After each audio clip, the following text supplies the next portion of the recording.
And we are live.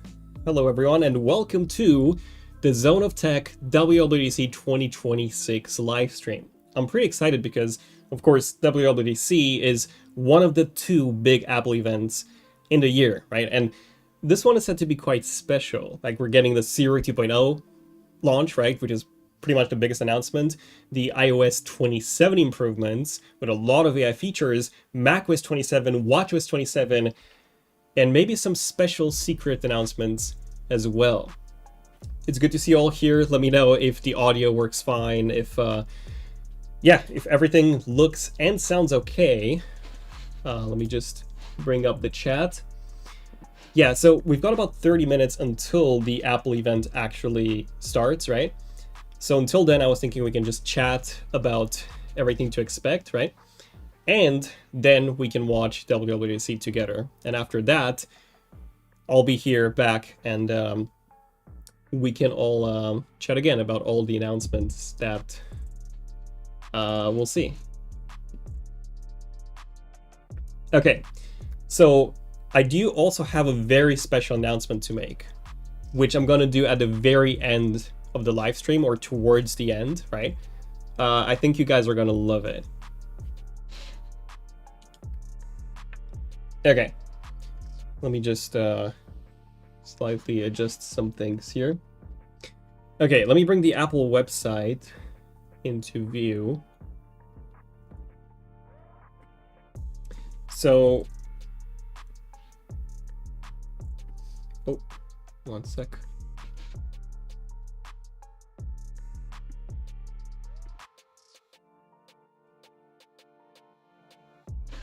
Hey Lynn, good to see you. Yeah, good to see everyone. Right, so let's talk about what to expect when it comes to this year's WWDC. So what I'm gonna do now is I'm gonna go over some last minute leaks because we actually didn't get to make a video on those, and there's actually a lot of stuff that has come out since we made our last WWDC what to expect video. So I'm just gonna go to Mac rumors, and I'm also going to go to let me see if I'm logged into X. Give me a second.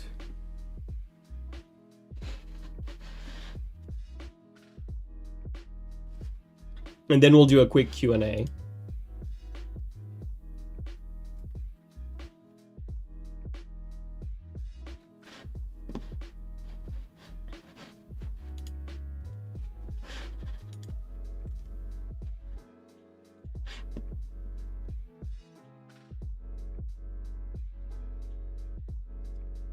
So I'm gonna bring up Mark Gurman's tweets because he's been tweeting a lot of stuff about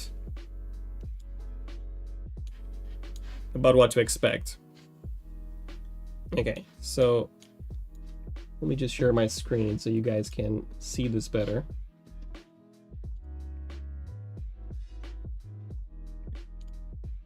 Give me 1 second. Just need to make some adjustments.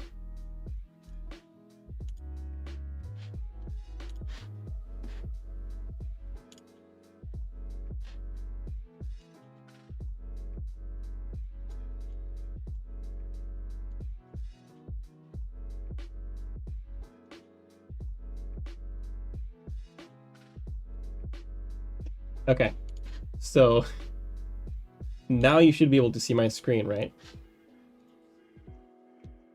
Okay, so let me just show you some stuff that Mark Gurman has just tweeted, because we do have quite a lot of new updates.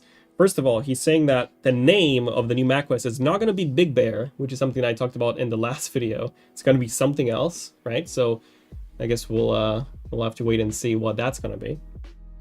Then he's also saying that Tim Cook has been intimately involved in Apple's AI comeback. And long story short, Apple had a big secret meeting in 2025. So just about a year after Apple Intelligence was announced. And in that meeting, there were quite a few high-level executives that were present, and they talked about Apple Intelligence. And, you know, that's when they apparently made a lot of these big decisions that we should hopefully see today.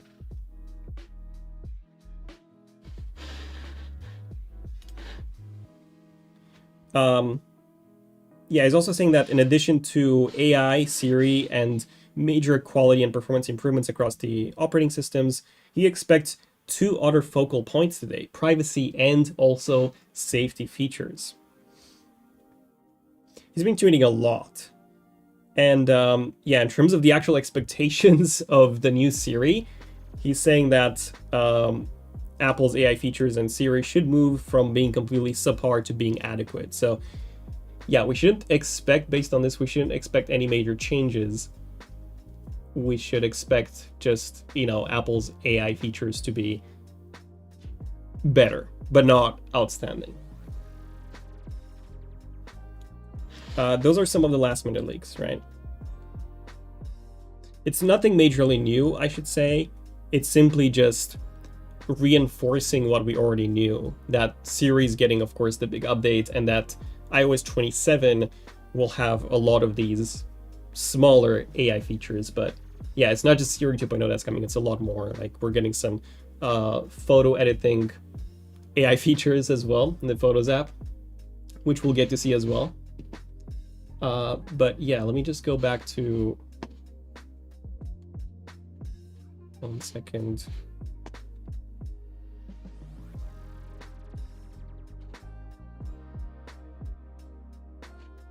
Yeah, let me go back to my front camera, and what I'll do is we can go over some questions, guys, until WWDC actually starts.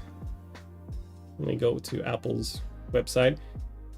So I'm not able to make WWDC full screen, so I can only play it in the small window that you see, and the reason is simply copyright.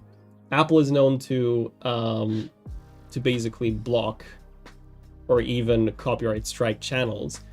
I even got a copyright strike years ago from Apple because I did live stream, well, not fully, but I did show quite a lot of images from WWDC. So we just need to be careful. So yeah, the live stream will be essentially on my laptop in this corner here, but of course you can open it yourself on your computer and we can watch it together, right? So that's how we'll be doing this. Okay, so first question is from Phone Magic. Please reply, why did Apple choose Gemini, and are they gonna make their Frontier model in the future?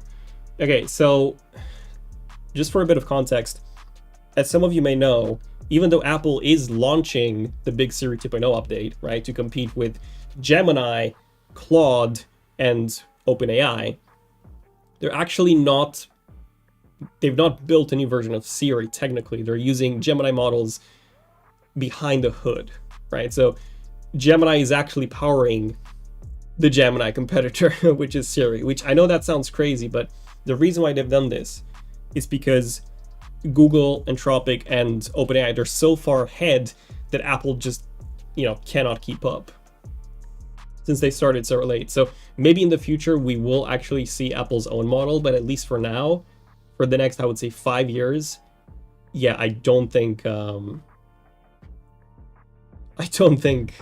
we'll see anything other than Gemini. Now, if you're watching this in the Shorts feed, by the way, I think the view will be quite messed up. I'm using the new feature that YouTube just introduced where it can auto shortify a live stream, but from the preview that I'm seeing, it just looks messed up, and I don't really have any options to adjust that. Okay. Landry Sharil is asking if I'm using the Logitech. Yeah, sorry, a few of you are asking that. Yes, so this is the Logitech MX Master 3. This is the old one. I've also got a 4. That's at home, so I don't have that here in the office. But it's great. It's by far my favorite mouse. To some extent, I do prefer the 3. Because with a 4, they've changed the side button and it just feels a bit weird. But I would say if you're looking for a great office mouse, then this is by far the best mouse you can buy. It's not really made for gaming, but you know. Okay. Yeah, Stutters is saying that a copyright thing is laughable. I do agree. Like, Apple's is really strict. Apple's, I would say, the strictest company by far the strictest tech company. Yeah, you have to be very careful if you share event stuff. Like, very, very careful. Unfortunately.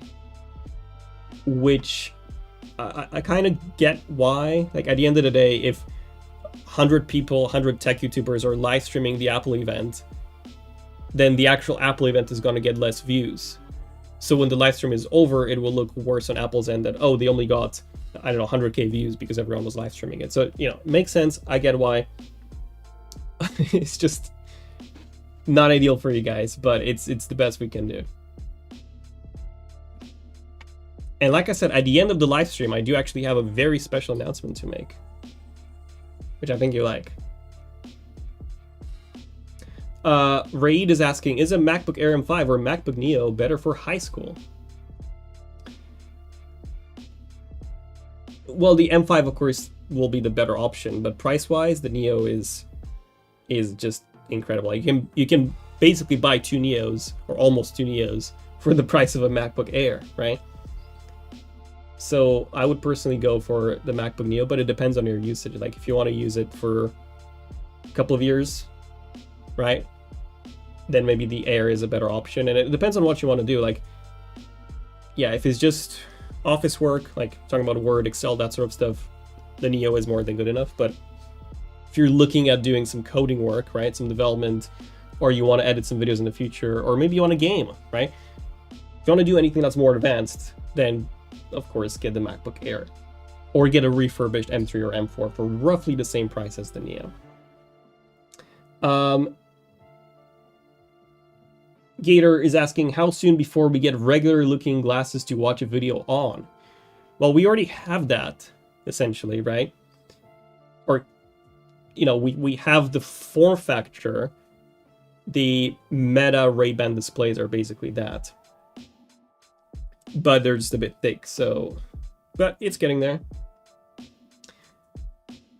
For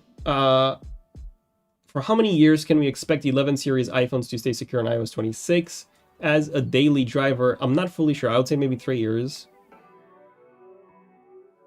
Richardson6215 is asking, does John Turnus hate the Magic Mouse? This is going to show the next generation Magic Mouse. So Apple is said to be working on a new Magic Mouse, by the way. But apparently it's not ready yet. So we're not getting a new Magic Mouse yet. But there is one coming at some point. I would say maybe in the next 2 years, we should get a new Magic Mouse. That's more comfortable.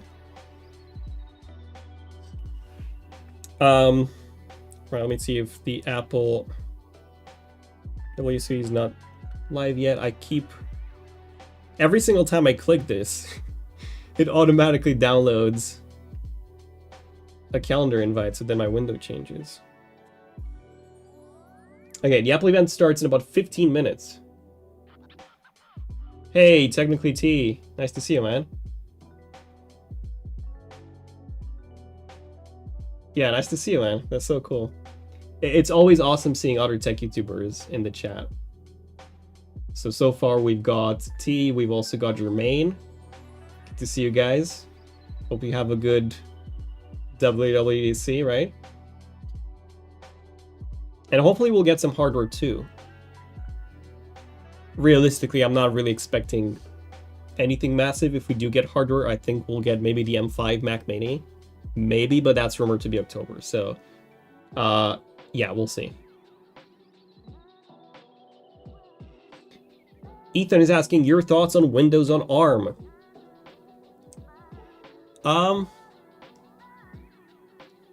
So right now, there's not a lot of apps. Like, there are a good amount of apps, but compared to macOS, where like 95% of all apps now run on Apple Silicon natively, that's not really the same case with Windows. So I think Windows still has a lot of catching up to do until we get to that point. But I feel like the transition is going to happen pretty soon. Just because now it's not just Qualcomm in the game, there's also NVIDIA with the NVIDIA Spark, and we've actually made a video on that, which you guys can watch. Cinemi is asking, why do I feel like Apple's gonna launch iPhone 20 with 18? Yeah, I mean, that's the idea. Next year's iPhone, sorry, iPhone 19 would technically be the iPhone 20. So this year's iPhone 18 would be kind of like an iPhone 17s. I'm specifically talking about the Pro models because the standard model is not launching until later in the year. The Launchpad is saying happy dub dub to you too.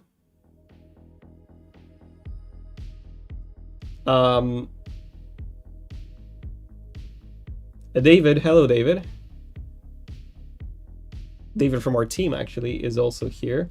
Want a new Apple TV for my bedroom? Yeah, a new Apple TV would be nice. I'm still using the OG, by the way, the original Apple TV 4K from 2017. I'm still using that daily. So I also need to upgrade, but I just don't feel the need to upgrade. Yeah, the thing is, if I wasn't doing this for a living, I wouldn't actually upgrade even my iPhone every year. I would only upgrade, like I would love to, but I wouldn't be able to justify the cost, right? So, yeah.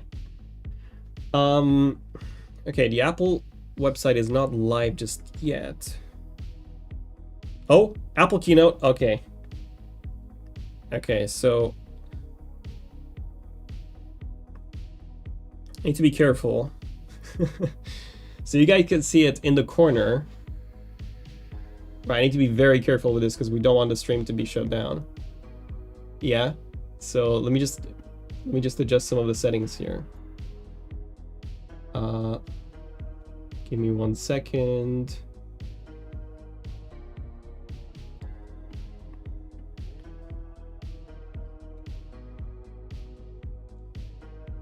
Yeah, I'm not able to show anything more than what you guys are already seeing.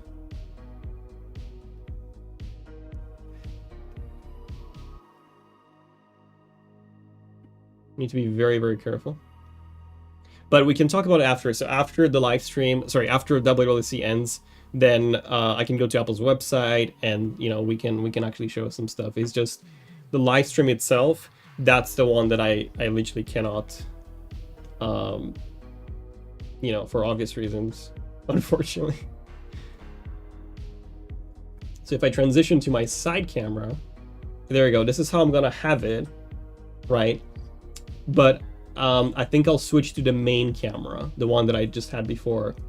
And then you'll see this in the corner. And if you guys need to resync, like you don't know, you know, you're starting the live stream and you scrub through it and you need to resync, then you'll see exactly where I'm at. But we should be fairly in the same point realistically if you just press the live button.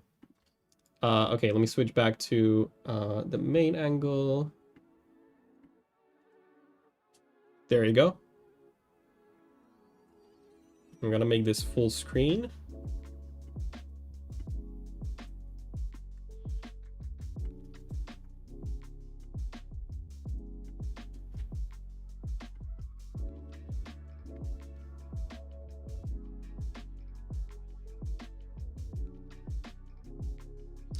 I gotta say, the animations that Apple's having here, they look awesome. And I'm quite excited. Okay, let me just answer some more questions. Jermaine is saying, we know you got your secret insights. Not massively, like honestly, it's just the stuff that I already covered in the videos. So I actually don't know anything more than what that's, you know, already public info, I guess. But I'm excited as well.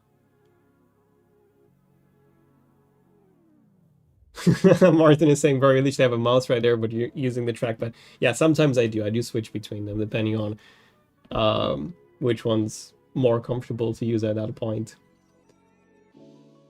AK Shaya is asking, will 16 gigabytes of RAM be enough for the M5 MacBook Air, or is 24 gigabytes the sweet spot for iPhone footage video editing? I would say try and get as much RAM as you can afford. I'm not even kidding, because RAM prices have been increasing, as you probably know, and they're only gonna get even more expensive. So I would say whatever the max RAM you can afford, just buy that.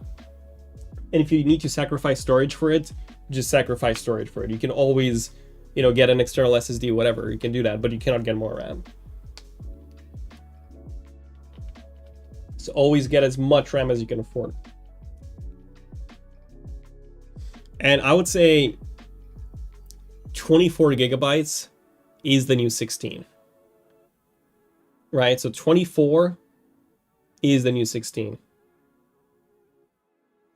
Will my iPhone 17 Pro support iOS 27? Yes. So every iPhone from the iPhone 12 and later should support iOS 27, but we'll see.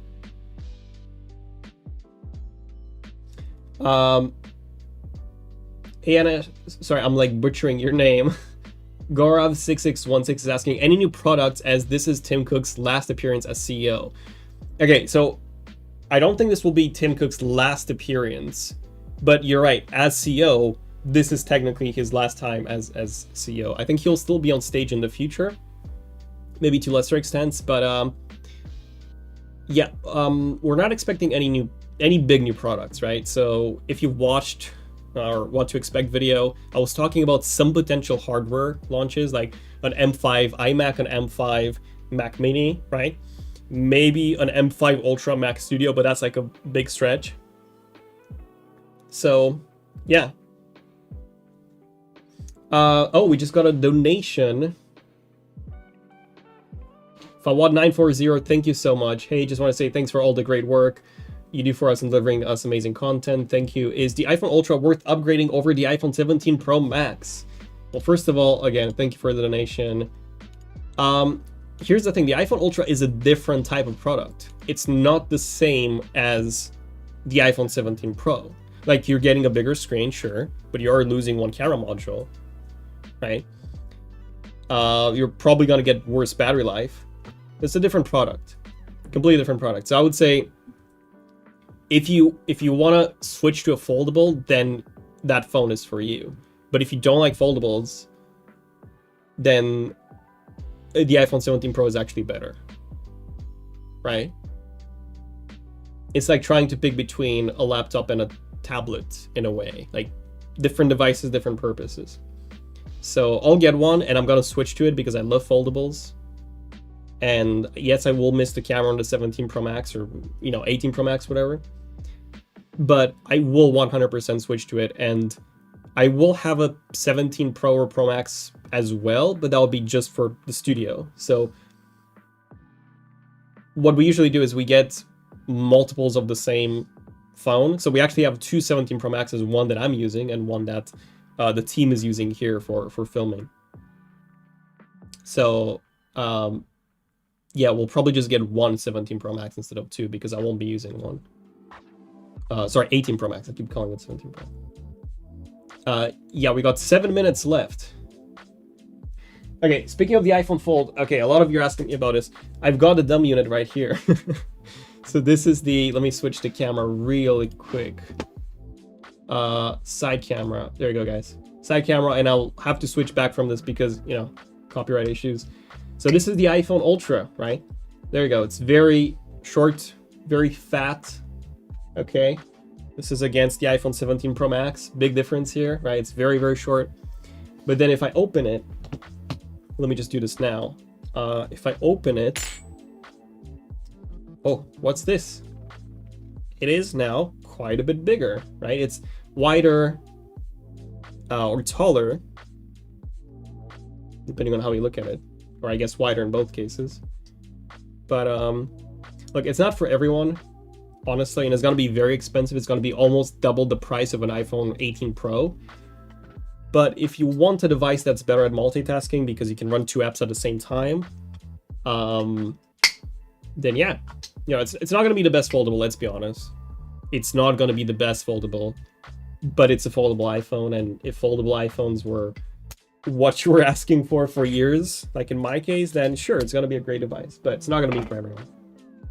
Do you keep that in mind?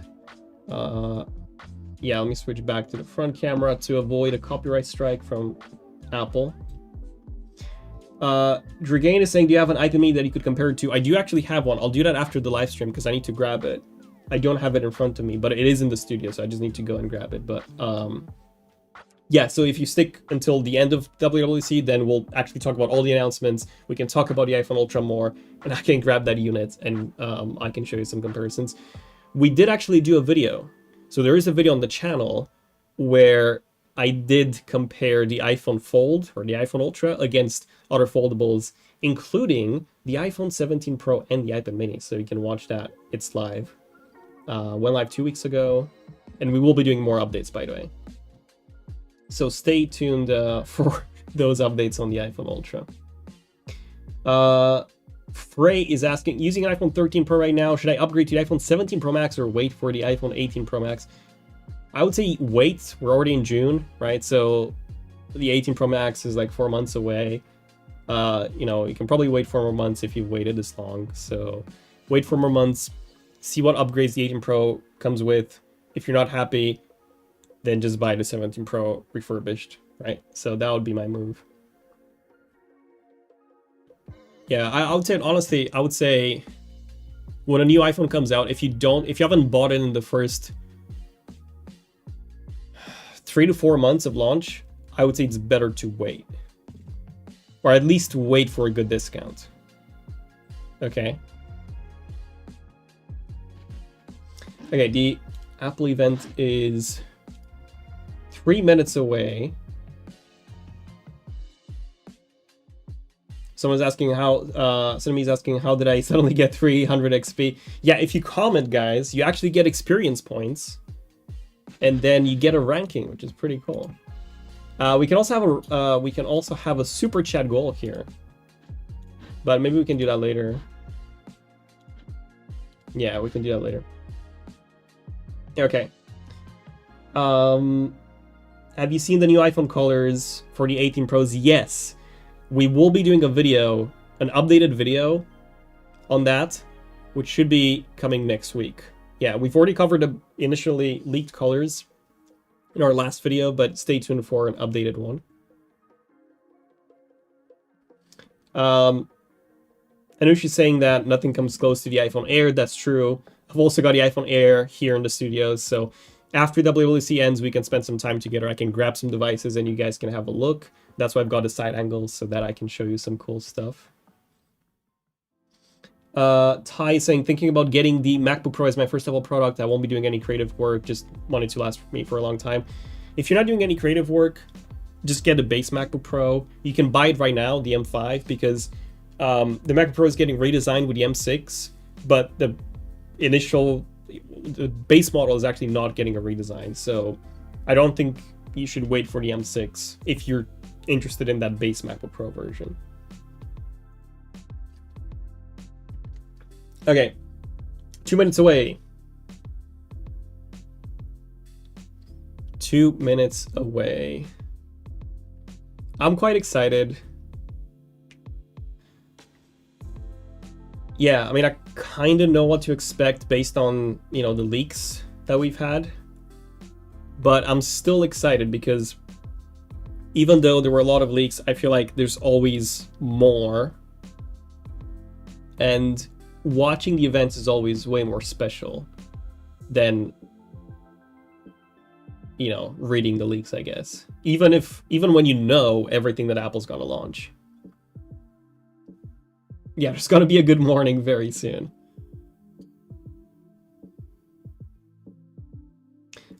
Personally, I'm most excited for Siri 2.0, like the big Siri update, which is really the highlight. That's really the highlight announcement, or at least it's rumored to be the highlight announcement of today.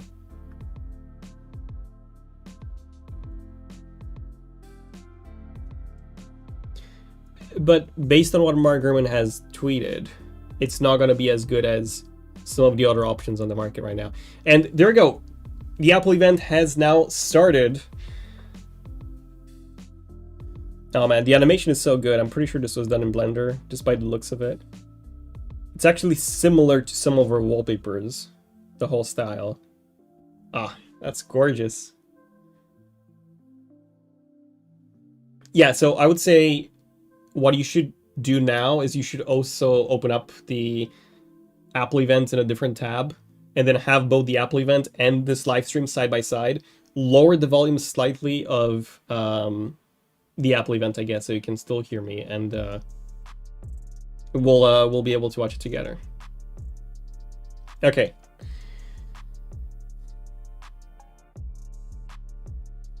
Yeah, that's a nice video. I kind of miss, like, part of me does miss the,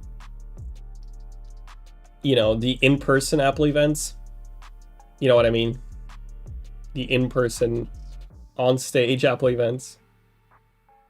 There we go, Tim is here.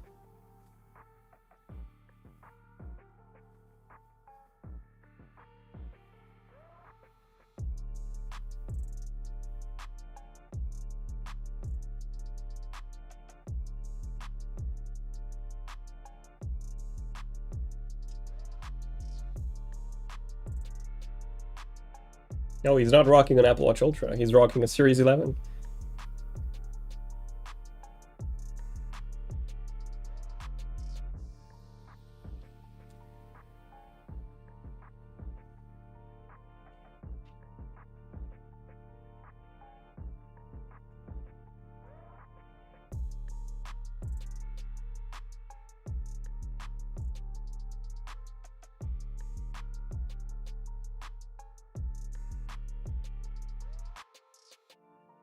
Okay, so there's some big updates that are likely to come for developers.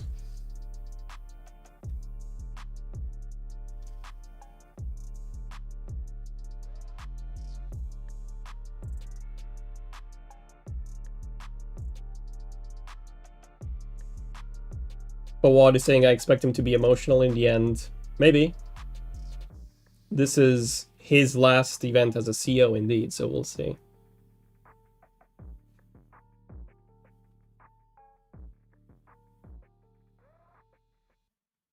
Oh, nice, finally. They're talking about,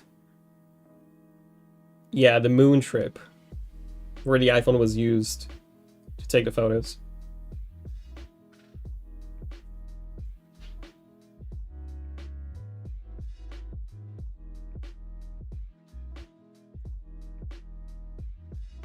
Apple Intelligence and Siri, he just, yeah. Okay, so probably no hardware announcements at all. Unless there's like a one more thing at the end. So Craig is going to be on stage pretty soon. Who's the VP of software engineering?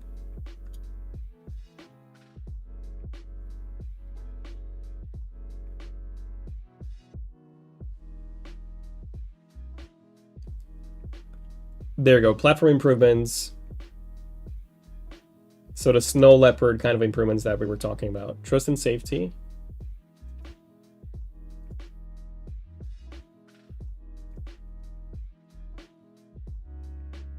And then Apple Intelligence upgrades and Siri.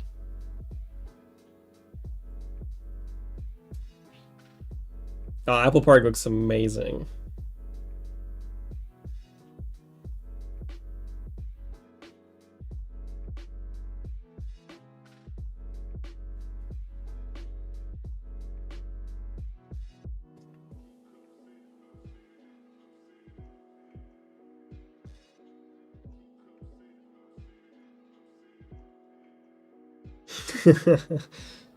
Apple's crack marketing team.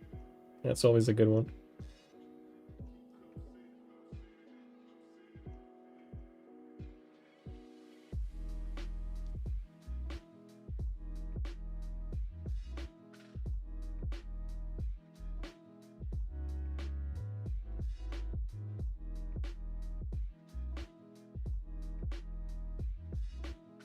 Okay, let's see where we land. So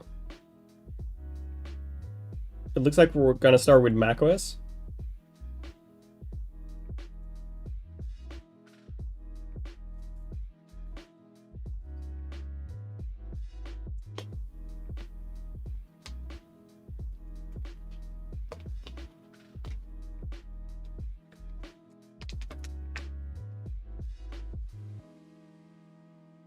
Oh, that's cool. Oh, wow. Okay, that animation was sick.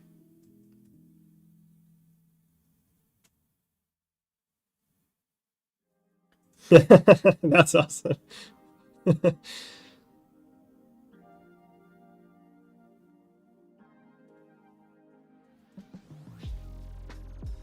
Golden Gate.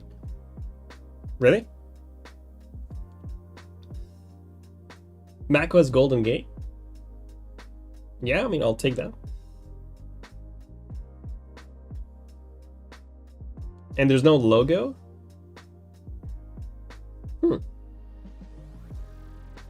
That's it.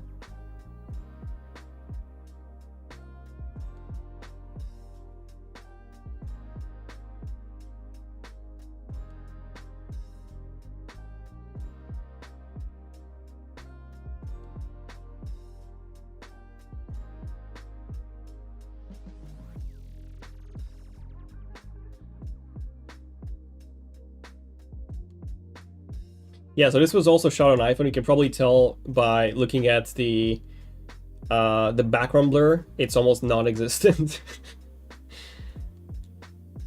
It looks fine, but you know, it's okay.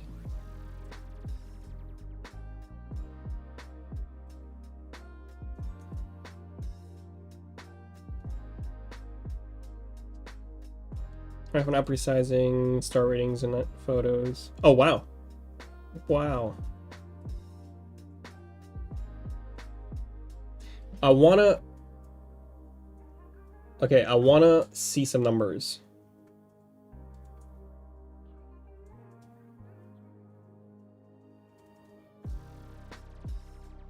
Design improvements, okay.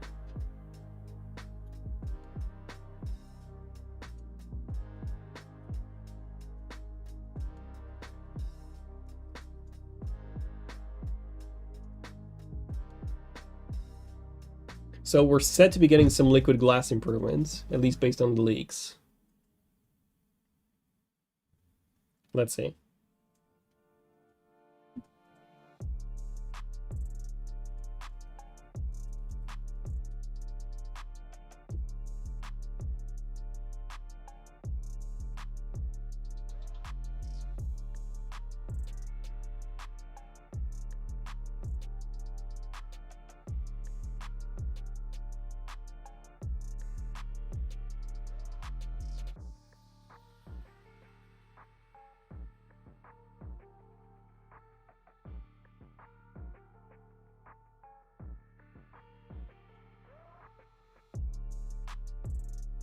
All right, so there's going to be a slider for liquid glass where you can basically just adjust the transparency. You can even make it frosted glass. Okay, I think that's pretty good.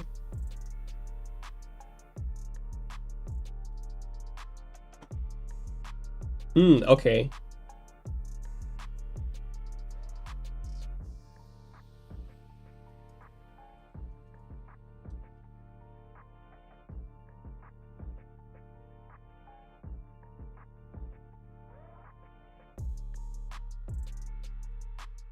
Nice. That's way better. So the toolbar is now updated in a lot of apps.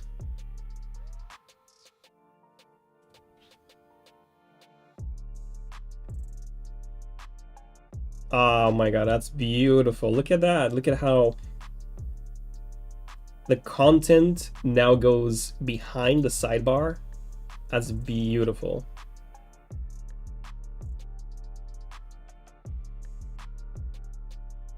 Nice, they finally fixed the corner radius. Thank you. Thank you, Apple, for finally fixing that. That's been bugging me. Like, the corner radius, the fact that in some apps it just looked very different than in other apps.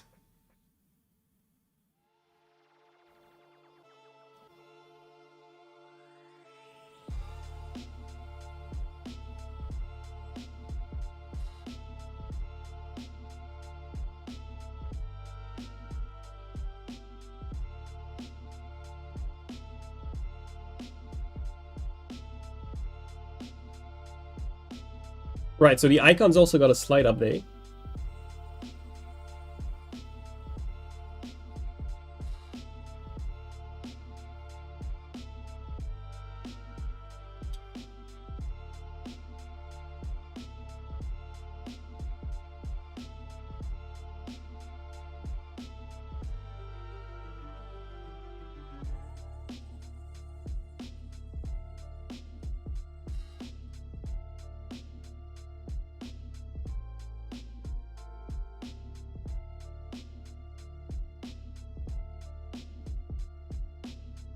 Okay, let's take a look at responsiveness.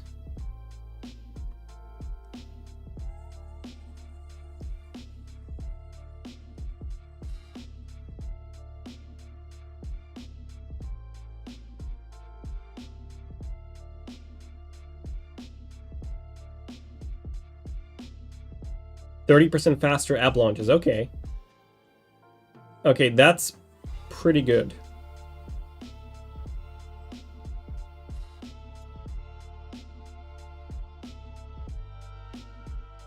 There you go. Wallpapers will also launch faster, automatically, without you having to do anything.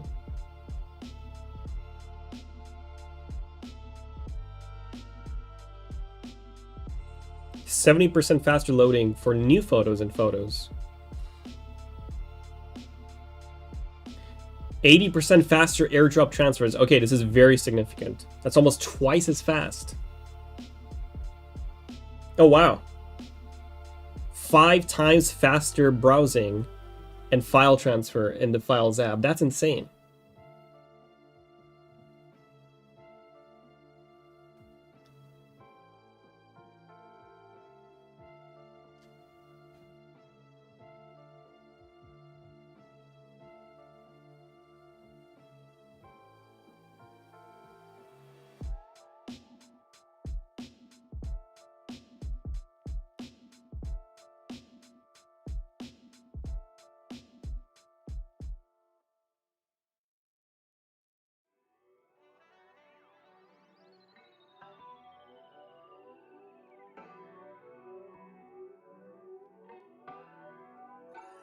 iPhone 11, there we go. So every single iPhone from the iPhone 11, iPhone 11 and newer, and this new CPU scheduler will also come to the iPhone 11, which is absolutely crazy.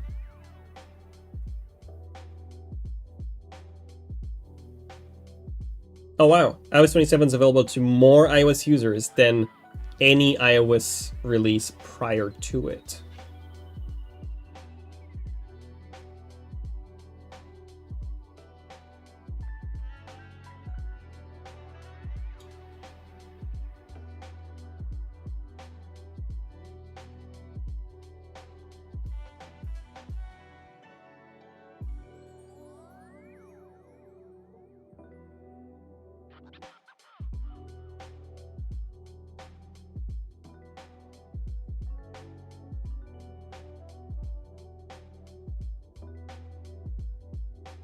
Okay, so we're getting a much smarter switch between Wi-Fi and cellular, which is great.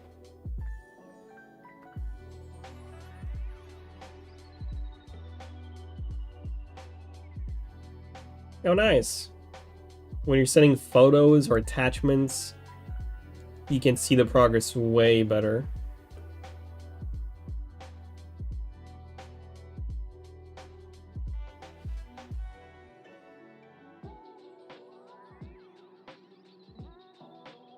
Oh, finally, search is getting better.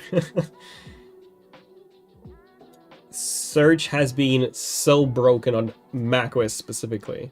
So broken.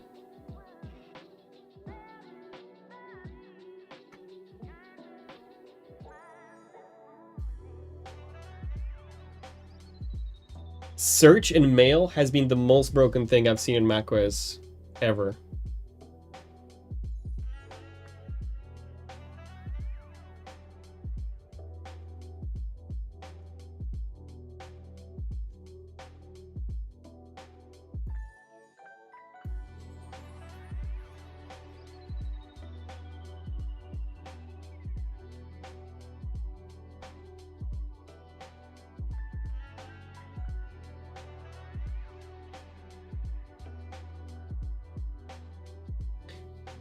I really hope the Apple Mail search is fixed now, because I'm not even kidding. 90% of the times when I search for something, it's not even showing it at all. So I need to use Gmail.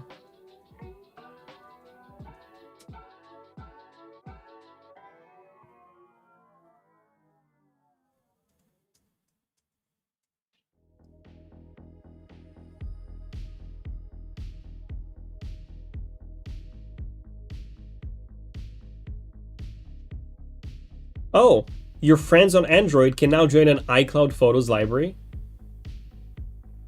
Oh, and full resolution. Oh my god, finally! I've switched to Google Photos like 8 years ago because of this reason, which they've now fixed.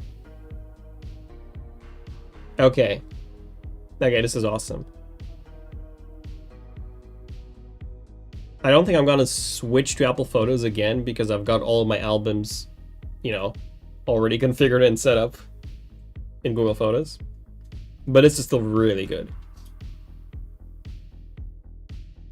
Custom equalizer for AirPods. Okay, that's awesome. Oh. Panoramas can be spatial scenes.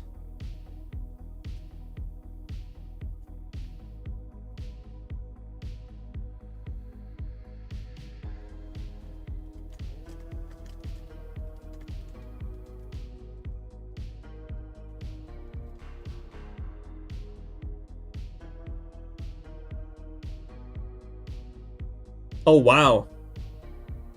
The new Apple Maps. The 3D view looks insane. Oh my god. It's like a video game now. It's like SimCity. Wow. That's incredible.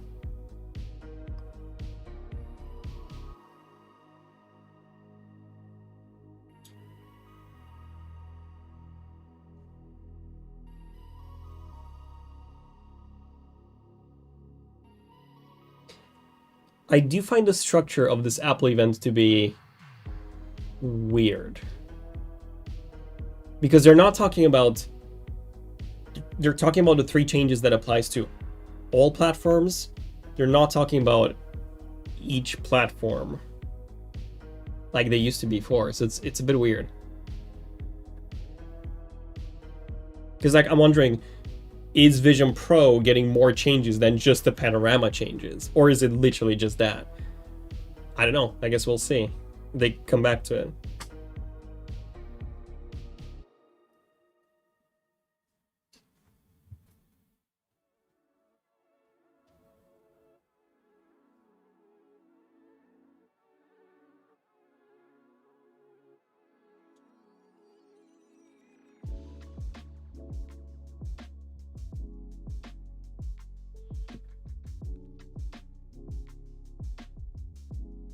Okay, so we're also getting some improved parental controls, apparently. Let's see.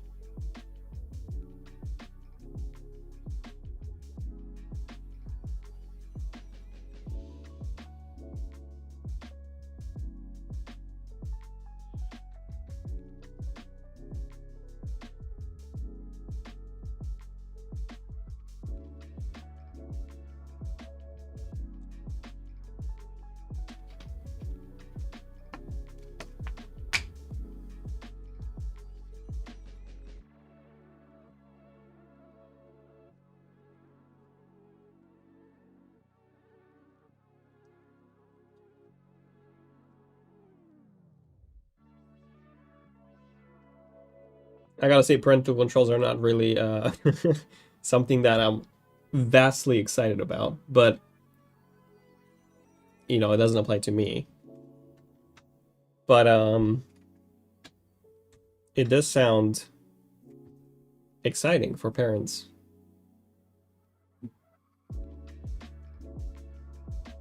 Because look, when I grew up, obviously I didn't have the tech that we've got today. And I always find it a bit weird how kids today, they get access to, like, a lot of them at the airport, you see babies, like very small children with like an iPad 3 centimeters from their face, which I don't think is good. I really don't think is good.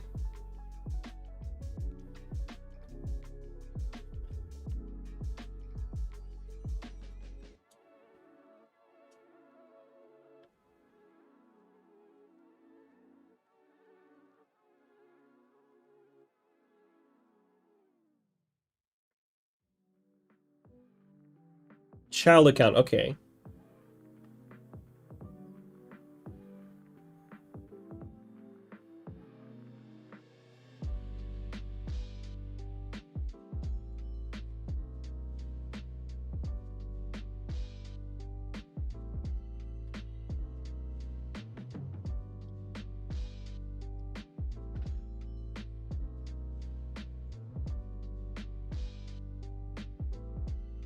So they're introducing child accounts, which I think is a great idea. The question is, can they also, you know, it would be awesome on an iOS device to be able to have a secondary account, like not a kid's account, an actual adult account, right? That'll be amazing. But let's see.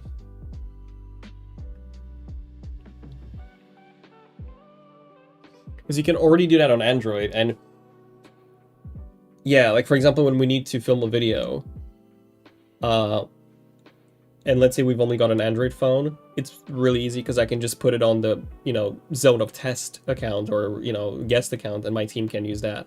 I don't need to reset my phone or whatever. But with iPhones, that's why we need to have like 2 of each, because of this, because like you cannot have multiple accounts.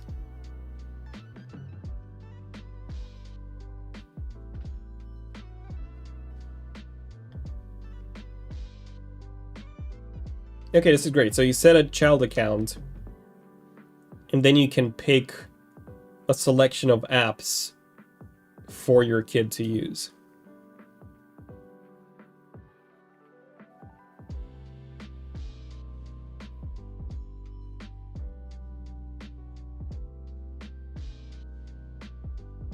Oh yeah, obviously, what? Yeah, so...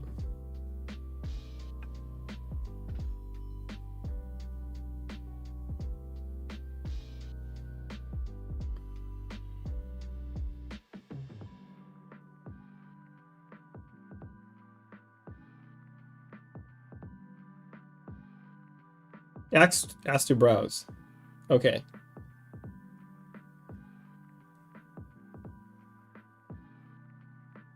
Okay, this is great. I think for parents, this is awesome. Like, if I had a kid, I would definitely want my kid to be able to have that.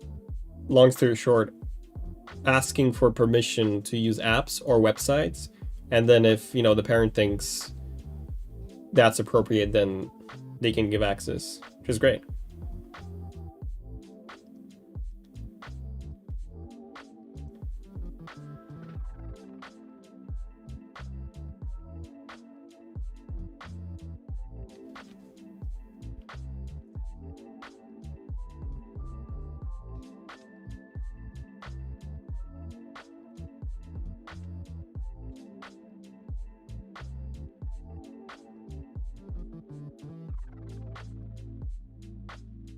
So the iPhone automatically recognizes what the content is, and then decides if it's appropriate to display it or not, which is great.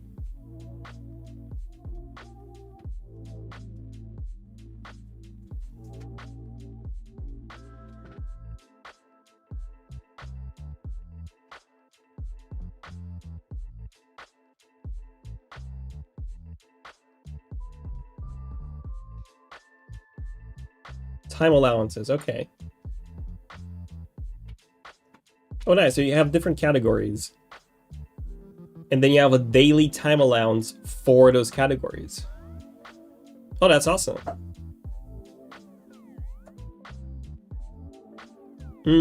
I could use that myself.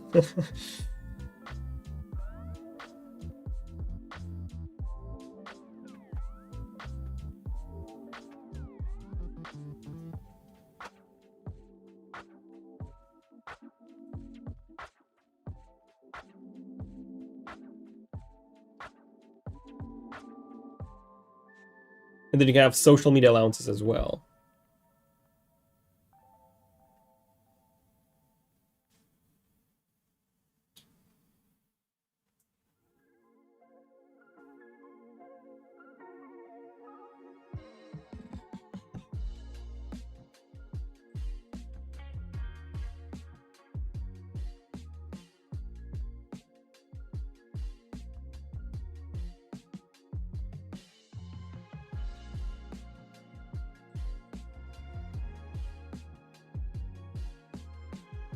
Oh, nice. You can have a schedule for your kid, and you can have different time allowances for category of apps per day.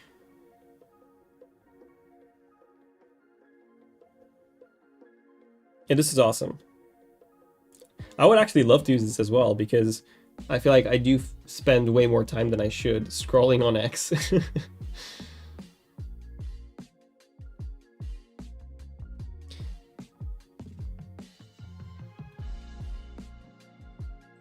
Screen time is redesigned. I do think it looks way better in this grid view.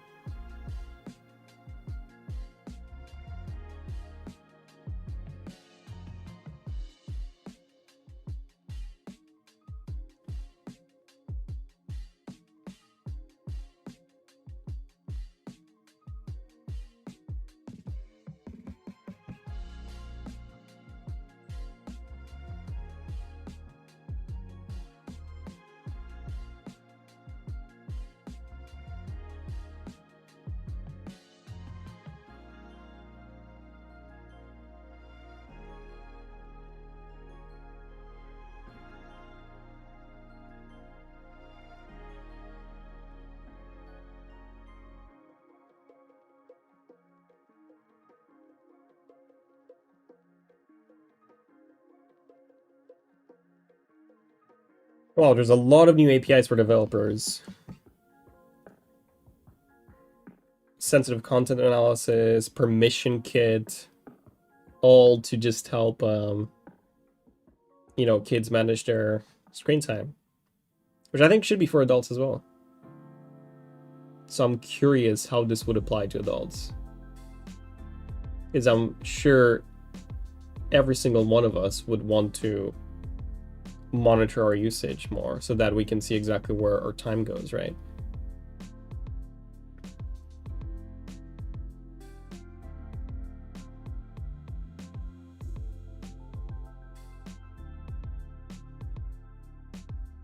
Apple Park looks so amazing. I've never been to Apple Park, but I've been close. But maybe one day.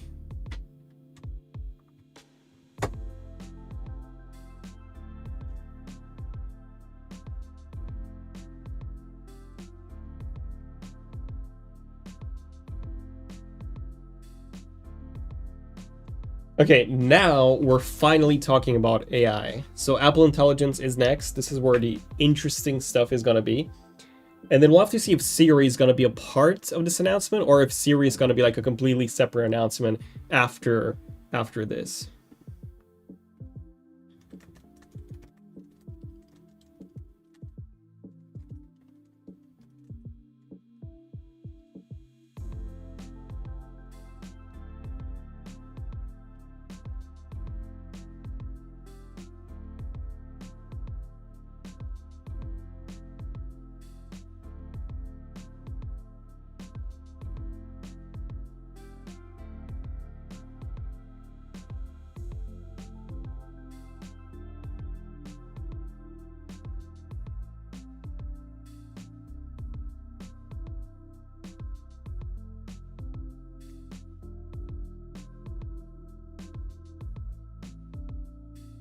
Okay, next gen Apple Intelligence.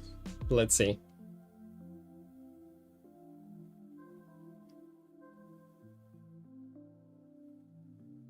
Okay, so Siri is going to be part of this.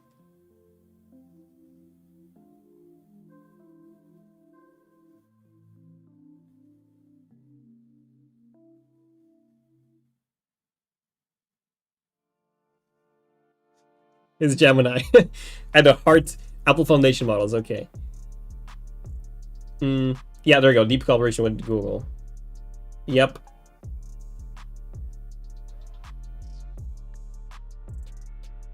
So they're claiming it's Apple Foundation models plus Google's.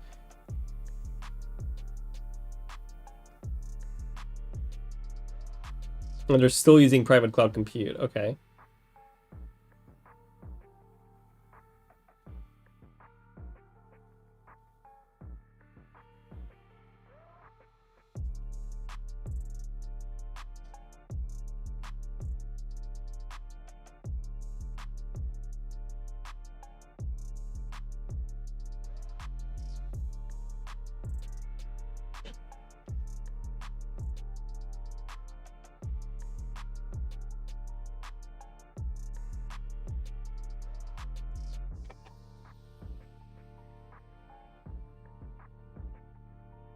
Okay, so they've got a new speech model.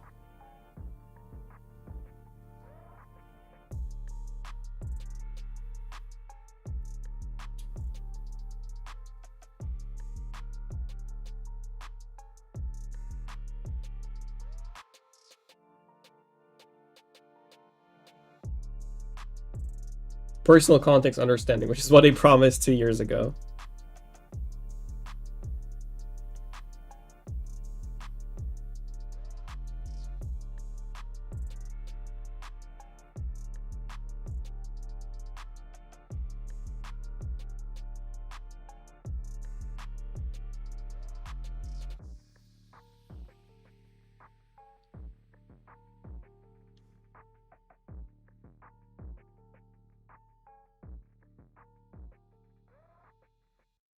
Okay, I'm hoping that this is good.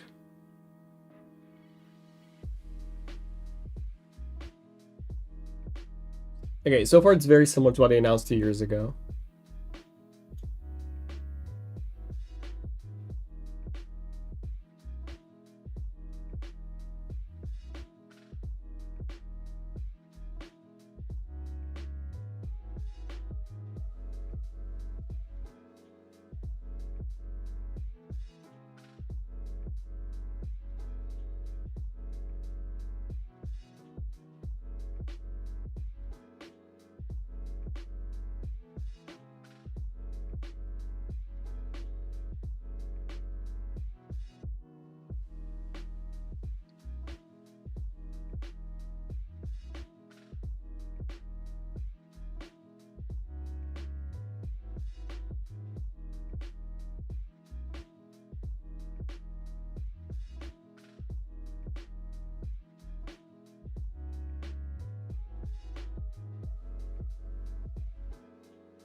So they're focusing heavily on privacy here.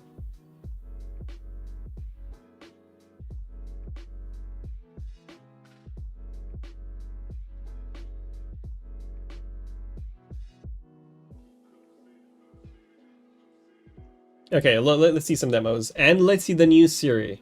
Okay, let's see.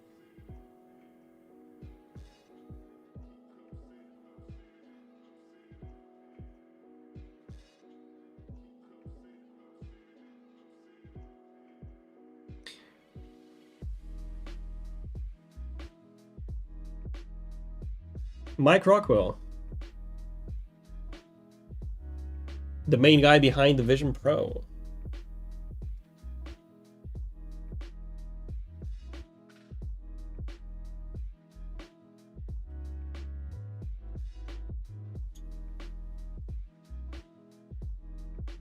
Siri AI. Okay, I guess.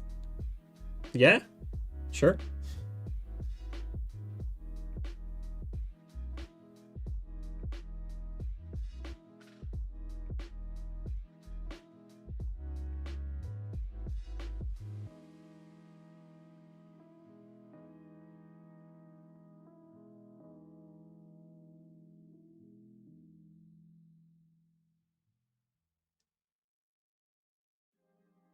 The thing is, everything they're talking about now is pretty much what I already talked about back in 2024. So the new thing here is the dedicated Siri app, right?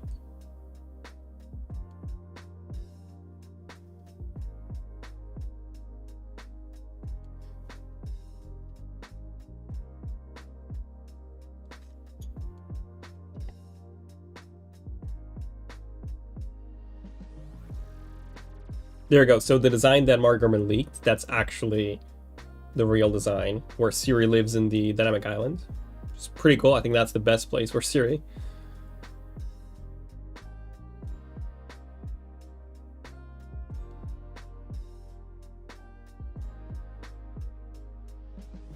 Oh, that's such a nice animation. Wow. I love that.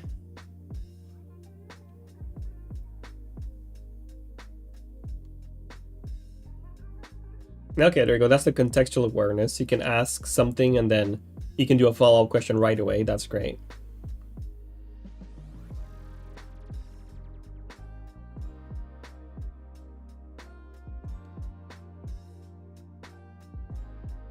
It does seem a bit slow from the demo. 1, 2, 3, 4, 5, 6, 7. 7 seconds. That's slow. I'm sorry, but that's slow.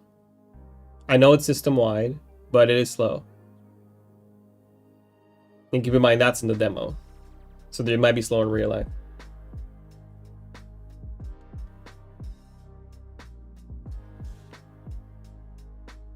And they're masking that by talking. That's a good way to mask a slow UI.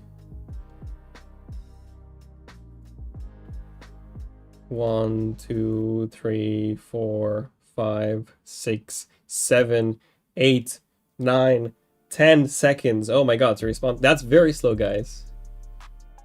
Again, we've seen this before. Like the Humane AI pin was an example where they were asking you questions and then they were talking while it was thinking, just to mask how slow it is. Oh man, that's slow. I don't know how I feel about that.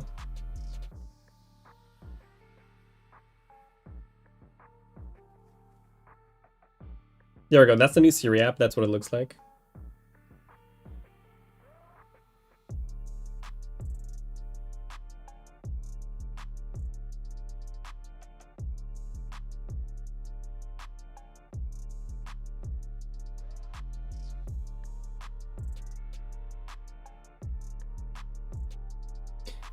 I'm curious about which model Siri AI is actually using, or if it switches between models, because realistically it should switch.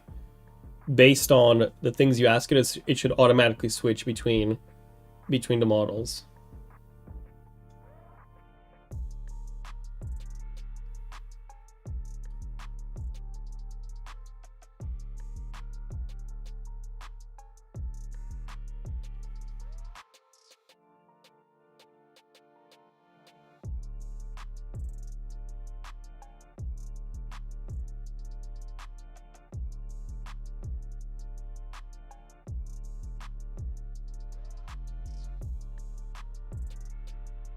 Okay, so there's a new Siri voice. I don't know if you heard that, but it sounds way better. Although it's not quite ChatGPT level.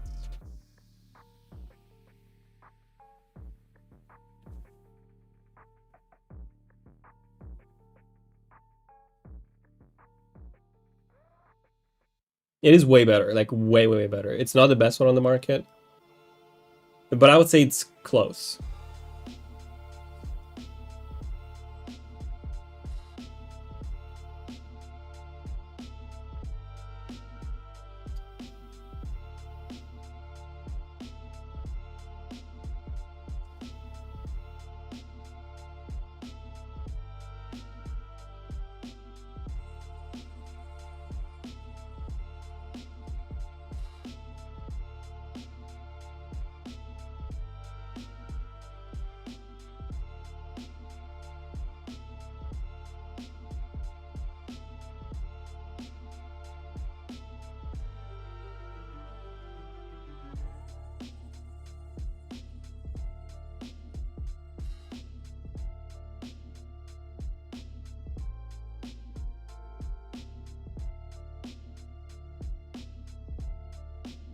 I do like that it's system-wide.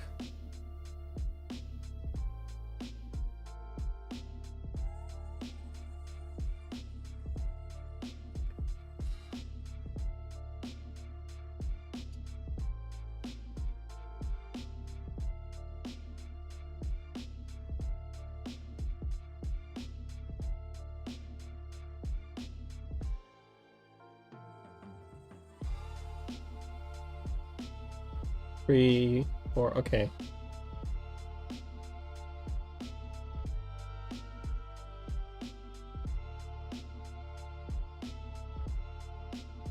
Okay, so if you guys have tried Gemini 3.5 Flash, it's insanely fast. Like, you ask it something and then it instantly gives you the answer. Siri takes considerably longer.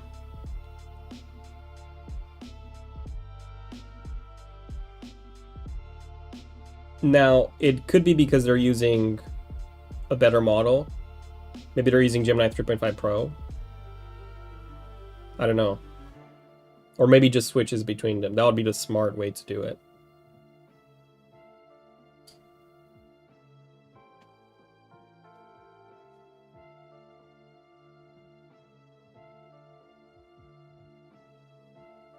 There we go. What was the dessert Maria mentioned recently? That's great, because that's what they promised 2 years ago, and we never got that. That's great. I've got a lot of thoughts about his new Siri, and I'll share those like at the end.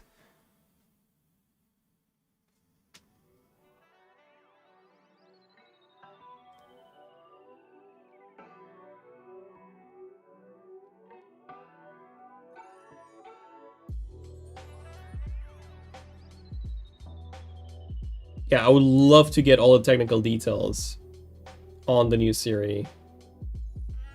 Maybe I'll email Apple to ask. Apple doesn't always talk to me, so we'll see if I hear anything back. Probably not. But I am curious.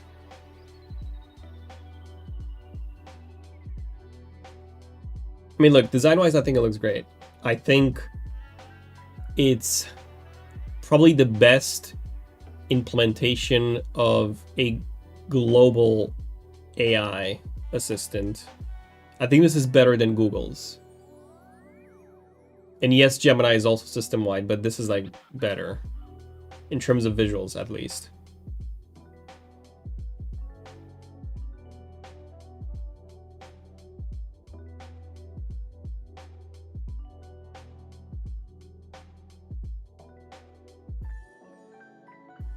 Right, let's take a look at Siri on macOS. Oh, nice. Siri in the spotlight. Nice one. Oh, that's great. I feel like it should have been that way from the start. So you press Command Space, you get spotlight, and you can ask Siri whatever.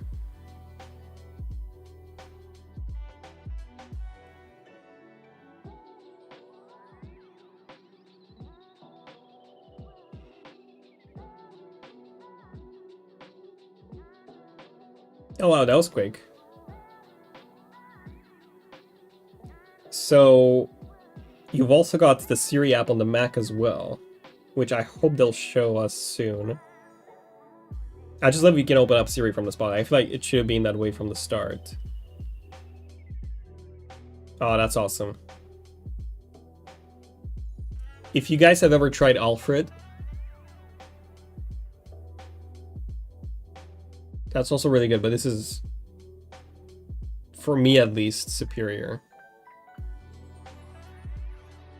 Oh, nice. And yeah, you can drag the window anywhere you want.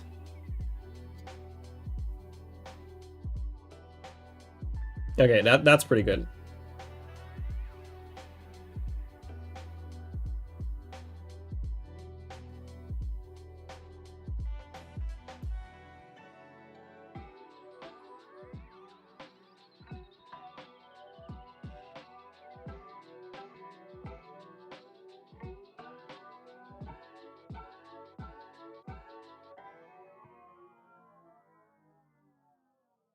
So you can select multiple files, you can... Okay, and you can easily ask Siri. Oh wow, that's really fast. Okay, so on the Mac, Siri is insanely fast. On the iPhone, it's very slow.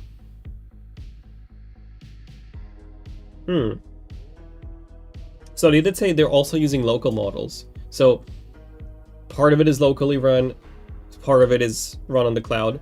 I'm not sure. Yeah, I would love to speak to Apple to learn more about this. It's just Apple's weird. Like Apple's, yeah, not easiest to talk to. I'll leave it at that. But I would love to have like a 1-hour chat with one of their engineers just to learn more about this. Got so many questions.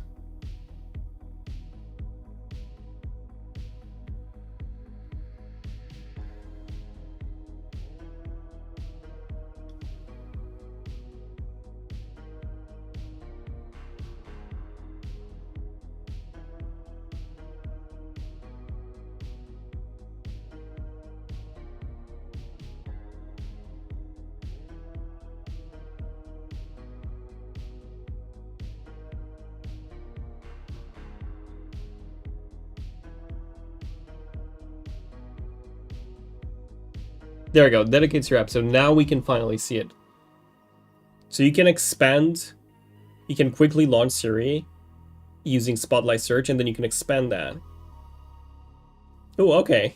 That's quite cool. So you see the conversations in a grid view as opposed to a list view like you can in all the other AI apps. Which is quite nice.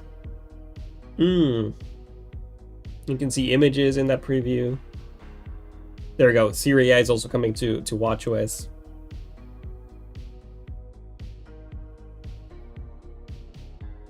Oh, there's a new app grid, finally. That looks great.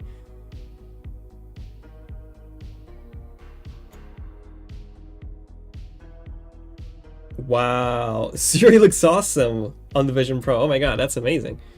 You can move Siri anywhere you want, and she can just float on a surface.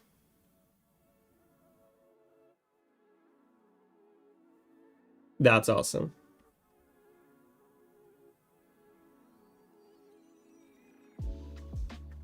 Okay, I can see some of you in the comments are...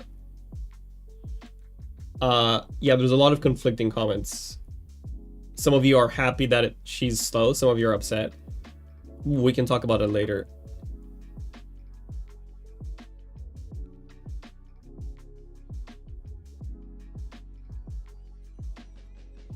Siri mode and camera.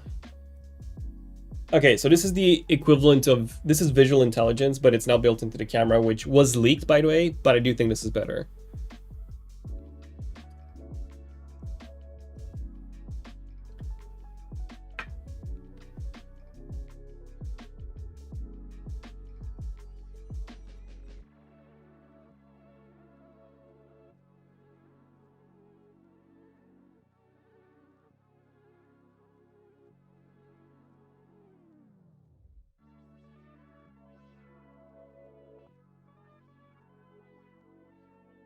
Okay, so these were both leaked. Calorie counting with Siri, and then also splitting a bill with Siri. These are great features, by the way, for them to be built in. That's great.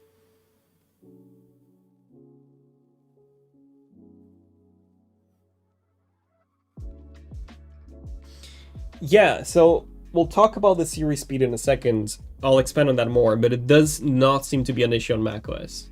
It's insanely fast on a Mac, which makes me think that Siri is mostly local. That would explain mostly.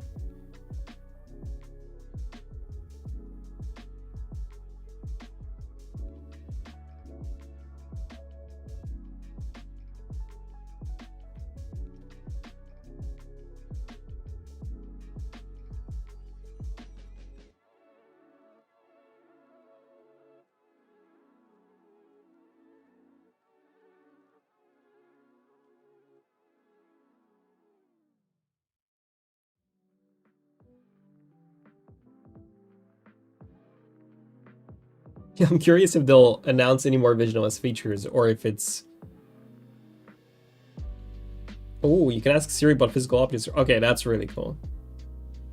Oh, that's amazing. That's kind of what you want with a Vision Pro, right? Like, you can hold something in your hand, you can hold an iPhone or whatever, and then ask it about it. Okay, that's awesome.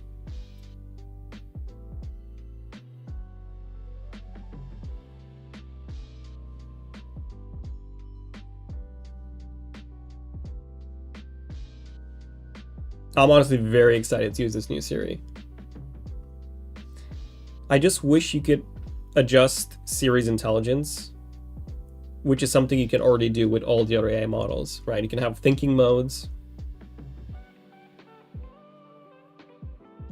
I'm curious if that's a thing with Siri. It would be awesome, but I don't think that's the case. I think it's automatic, or I hope it's automatic.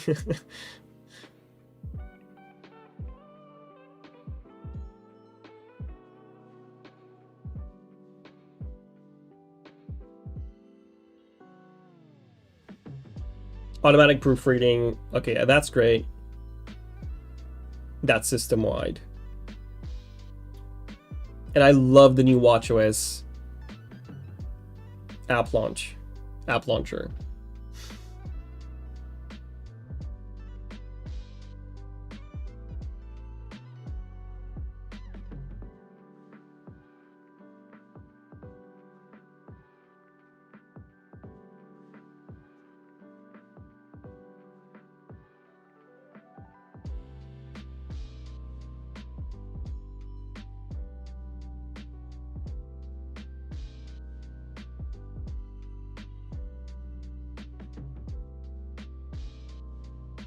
So English is coming first, and then more languages will apparently also be coming to Siri AI, which is great.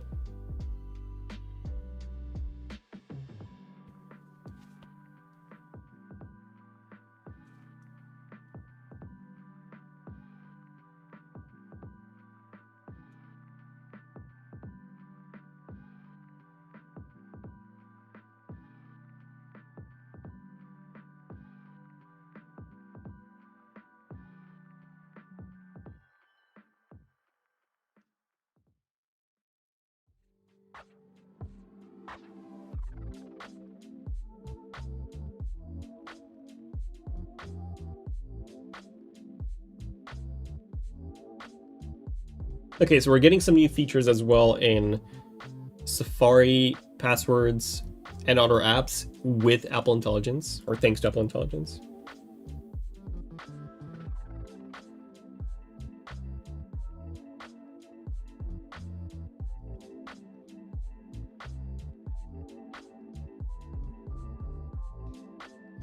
Please tell me we're getting vertical tabs in Safari.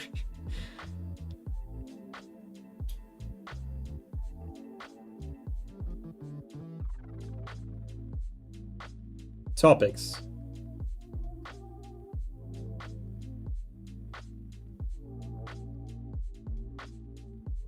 Yeah? I mean, look, I use Arc as the browser just because I love how good the organization is, but it's done manually. Like, I organize my tabs manually because I know how I want to lay them out. So Apple Intelligence doing that for me is cool, but I would love a manual option as well.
Guys, has the live stream stopped?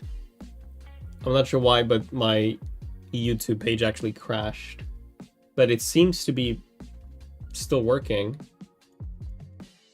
So yeah, it looks like we're still live. Yeah, okay. So I think it's all good. Okay, back to the stream.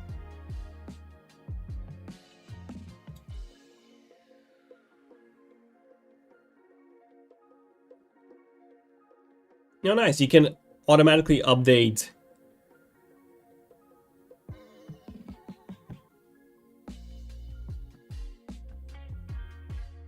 Oh, no way. Okay, that's insane. Okay, this is the best feature. I'm not even kidding. Oh my god. Okay, so in case you missed that, in Apple Passwords, you can press a button to automatically upgrade all of your weak passwords to strong passwords, but it's actually gonna go to those websites and press all the buttons to be able to update the passwords for you. That's insane.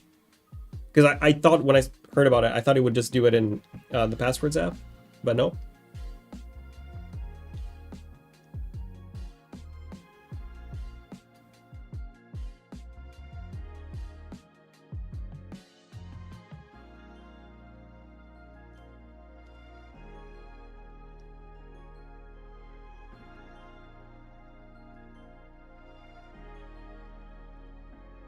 Wow, okay.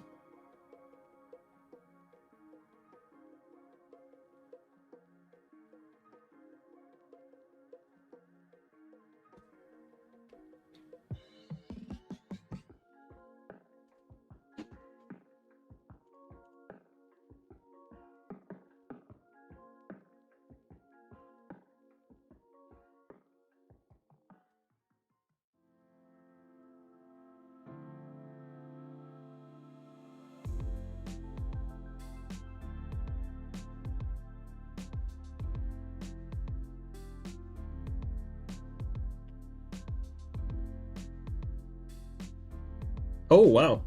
Oh, this is amazing. So when you call to change a flight, the phone app will automatically display your booking number. This is amazing. I love that.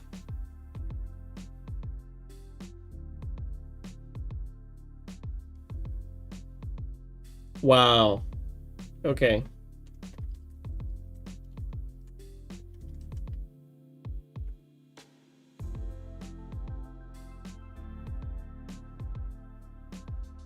Home and shortcuts. Okay.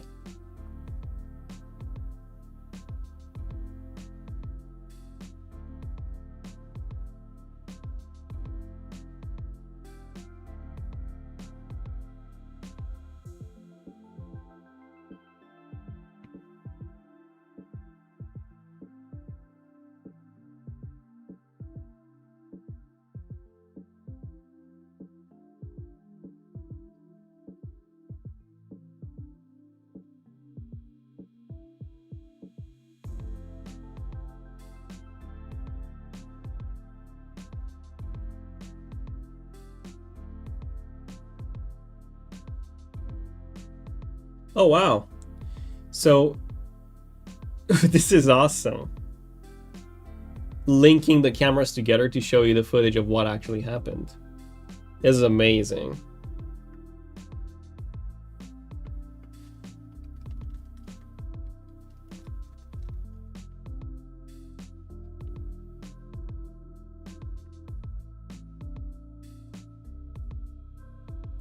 Oh wow, you can type in UPS delivery and you can see that in the camera footage. Okay, that's awesome. Okay. This is great.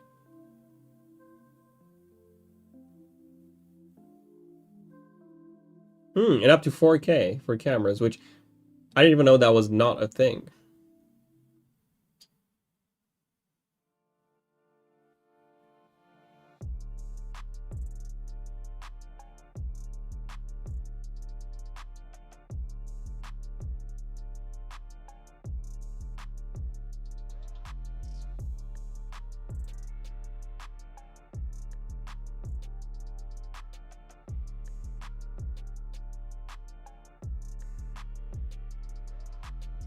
Okay, Shortcuts gets the big leaked update.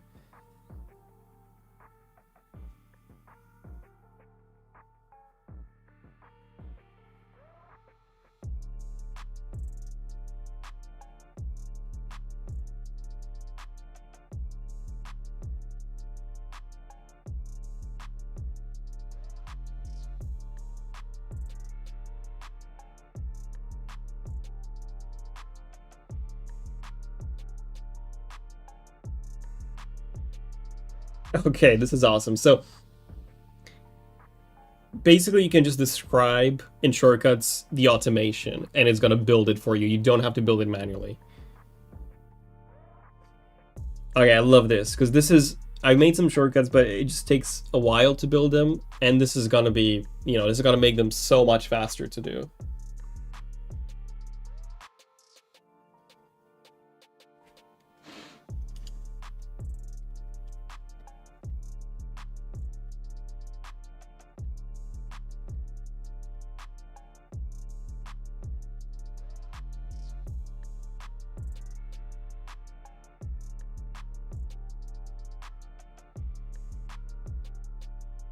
So Apple has, so you can now generate images in far higher quality. Those look great. Wow.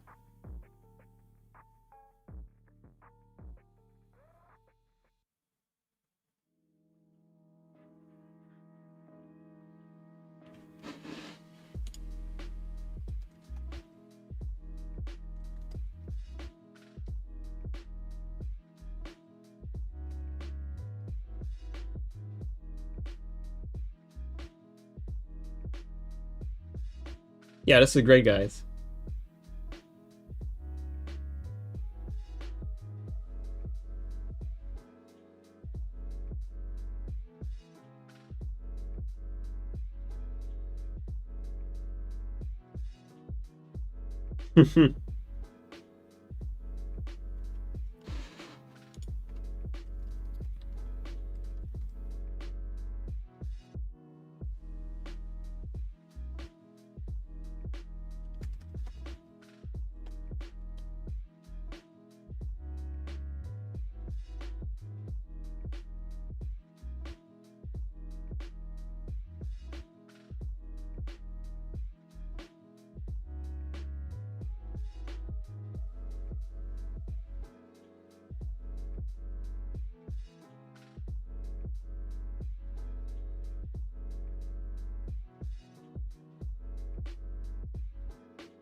So you can generate wallpapers. I've got some thoughts on that.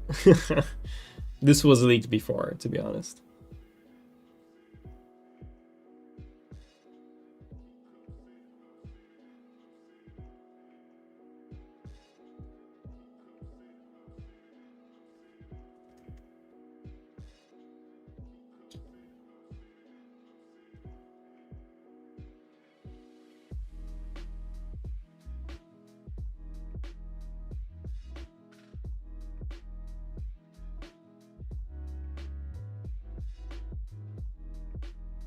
Honestly, I think this is great. Like, so far, I think the AI upgrades are exactly what I was hoping for.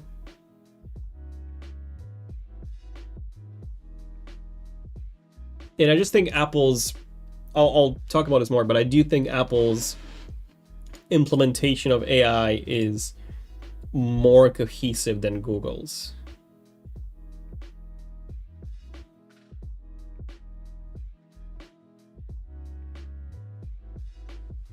Okay, so image fill, the eraser part, that's said to be better because that was so bad. Okay, you can also expand the image. Again, this is not new, like we've got this already.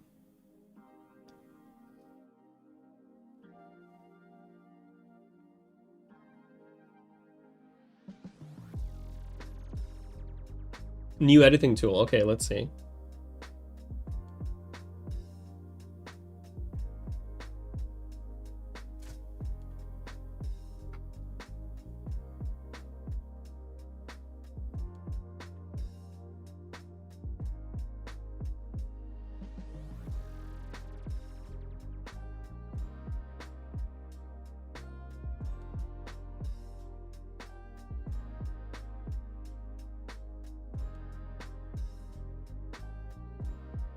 Spatial reframing.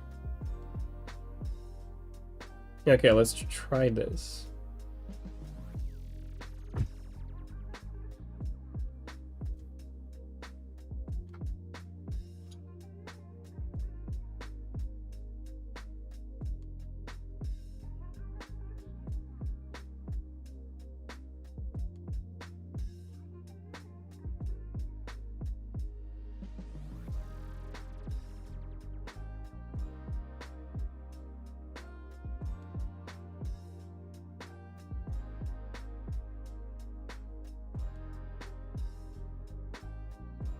Oh. So you can, this is really cool. Okay, so it basically creates the 3D model. It creates a 3D model of an image, which is what the Vision Pro already does when converting 2D images into 3D images. And then it lets you adjust the angle of the image slightly. That is pretty cool. Like, again, this is nothing new. You could already do this on the Apple Vision Pro, right? But the fact that you can do this on the iPhone for this specific use case, that's quite cool.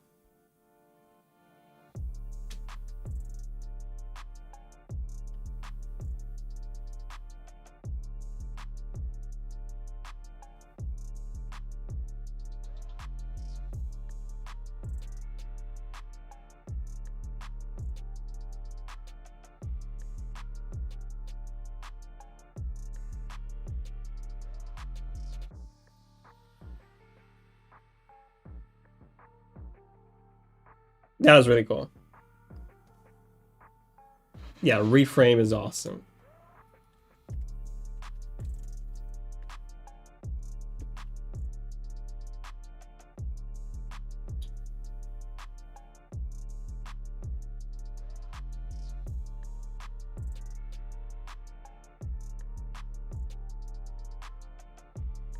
I've got a lot of thoughts, guys.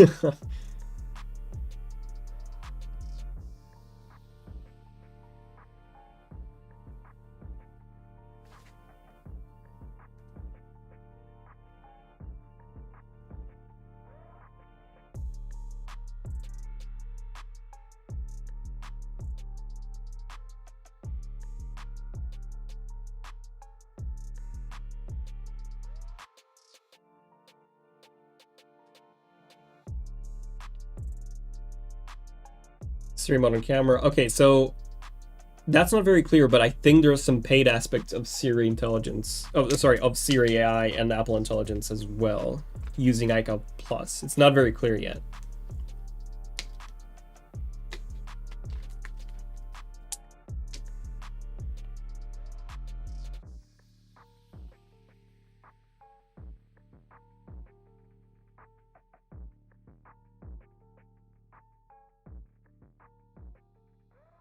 Okay.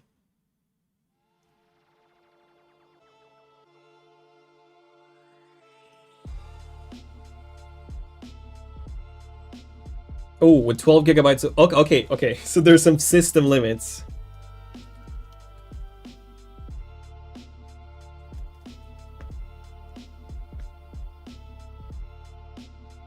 Interesting.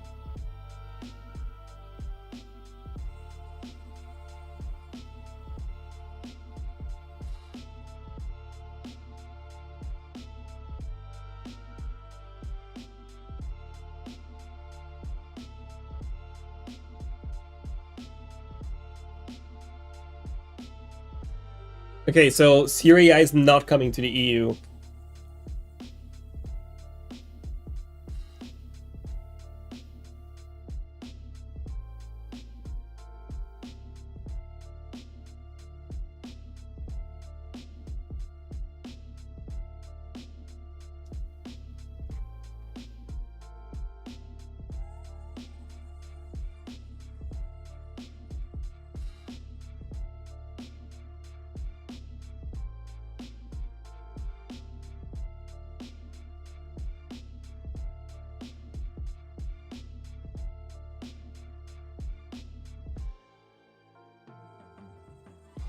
I feel like we should add Siri AI to wallpapers as well.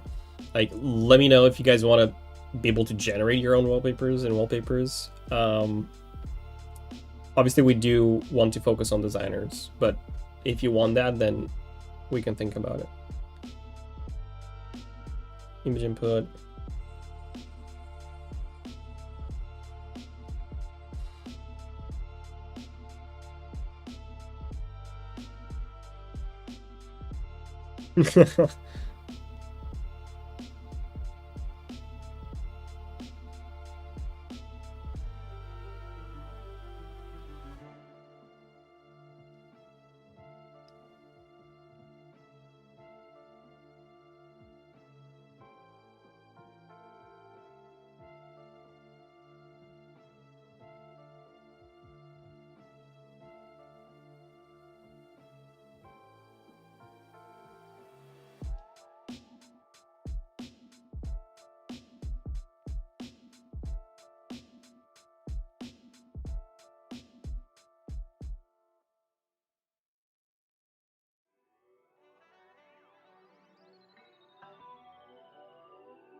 So Xcode is also getting some upgrades.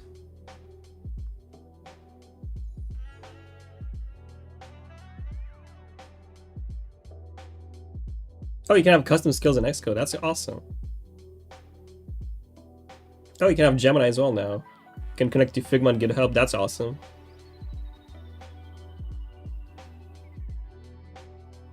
Device Hub. Okay.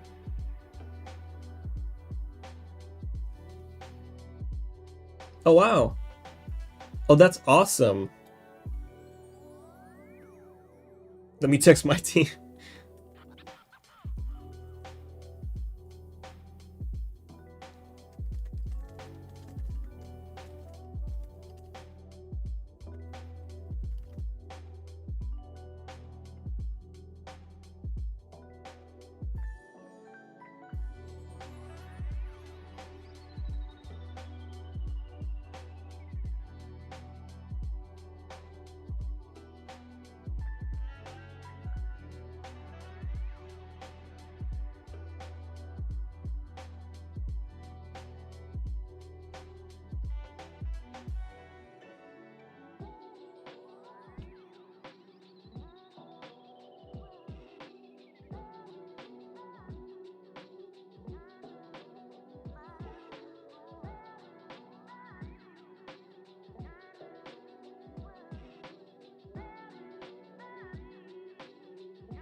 Developer betas today. Public beta July.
And there you go, that was Tim Cook's goodbye message. Shot on iPhone, edited on Mac. And now we get an outro video. What's this? Okay.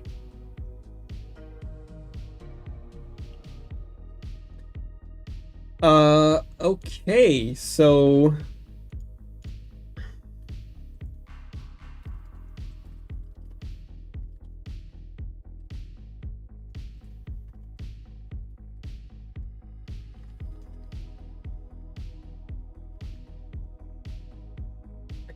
Okay, so let me just mute this because I'm listening with audio. Because it's pretty much over, right? So what I'm gonna do, guys, is let me just switch to, actually I cannot do that yet. I was gonna switch to the side angle. I'm gonna wait for this to finish, and then let's hope that the Apple website gets updated, and then I'll give you my thoughts, because it looks like it's over. It was a very short WWDC. It was less than it was like what, an hour of actual content, and then, you know, there was the intro and the outro, so roughly about an hour, which is a very short event. I think it's the shortest WWDC that I've experienced. Yeah, there's again, I'm waiting for this to to finish, and then I'll go on Apple's website and we can talk about this. But I've got so many thoughts, guys.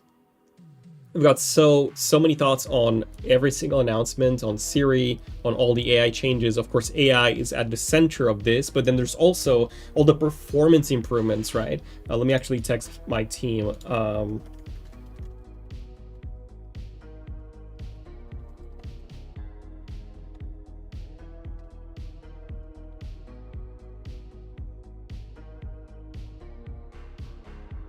Okay, so I'm also texting my team of what to cover. Okay, so this is now over. Let me just close the window, and I'm gonna share my screen, and we can talk about, I can take your questions, and we can talk about every single announcement, because there's so much to go over, guys. And we'll do one thing at a time. And hello for everyone tuning in. Welcome to the ZONEofTECH live stream. I know a lot of you are coming in right now to talk about the announcements, so welcome, and we're gonna have some fun. We're gonna talk about all the announcements. You can ask me questions, and I'll be here for maybe like an hour or so. We can just chat, right? Yeah, awesome. Okay, so before I actually start going over the announcements, I want to hear your thoughts, right? I want to hear, what did you guys think of this year's WWDC? And I want you guys to rate it from a scale from 1 to 10. Okay, let me just put that in the chat. So 1 to 10, let's rate it. And I want to see what you guys say. Can I start a poll? Okay. WWDC rating 1, 2, 3, 4. Oh, I can only put 4 options. Okay, anyways. So I'm just looking at the chat now, and a lot of you guys are saying 68127. Okay, I wish I could do a summary. Thank you guys for commenting. There's so many of you. Welcome to the live stream. Yeah, just type in how would you rate it from a scale from 1 to 10. I'm seeing a lot of mixed results. Like, a lot of you are saying like a 5 or 6. Okay, so you're not very... Yeah, some of you are saying like 9. Some of you are very excited. Yeah, okay. Okay, Jermaine, 1. Because it was software only. Yeah, WWDC is usually software only. Sometimes we did get some hardware announcements, but nothing this time around. Oh, wow. Okay, lots of you guys are live right now. So once again, welcome to the ZONEofTECH live stream. Sorry, live stream. I literally said like stream.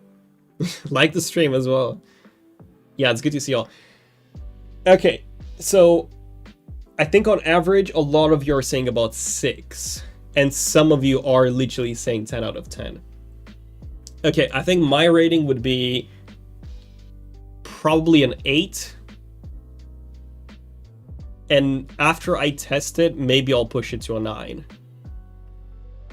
Yeah, so here's the thing. I think the performance improvements are heavily needed on iOS and macOS. I think it's crazy that a lot of the devices that Apple sells today, they're significantly slower than they were at launch. Like this MacBook Pro, I'm using an M1 Max MacBook Pro right now.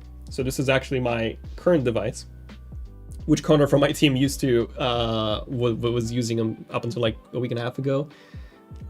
And I upgraded him to an M4 Max refurbished MacBook Pro, which by the way is a really good deal.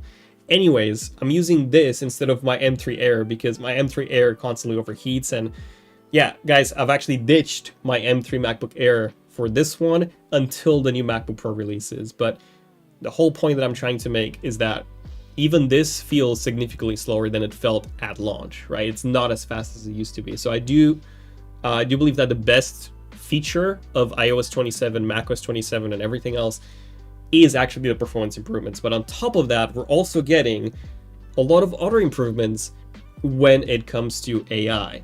Now, before I talk about those, there's a lot of you who just tuned in. I have to give a huge shout out to Coopster2263. Thank you for the huge donation of $50. Like, you shouldn't have done that. Thank you so much. Like, this is amazing. Let me just type a message as well. Thank you so much, Coopster. Okay, so Coopster has a question. Hey Daniel, how are you doing? Pretty good, enjoying WWDC. Glad to be tuning in for another live stream. Thank you for joining. Got 2 questions regarding iOS 27. What feature are you most excited to use in person? Okay, so my favorite feature by far is actually the new Siri shortcuts. Okay, because being able to just describe whatever automation you want and for Siri to build that for you, I think that's awesome, right? Like imagine telling it, okay, every single time I come home from work, I want you to start the air conditioning, right? Automatically. Play the music, my favorite playlist, and then start, I don't know, a specific lighting sequence or whatever. Being able to do that automatically in just a few seconds, I think that's amazing. So that's by far my favorite feature. My second favorite one is the passwords. The fact that it can update all of your passwords automatically and like go on these websites and then, you know, fill in all the forms by itself, I think that's awesome. That's amazing.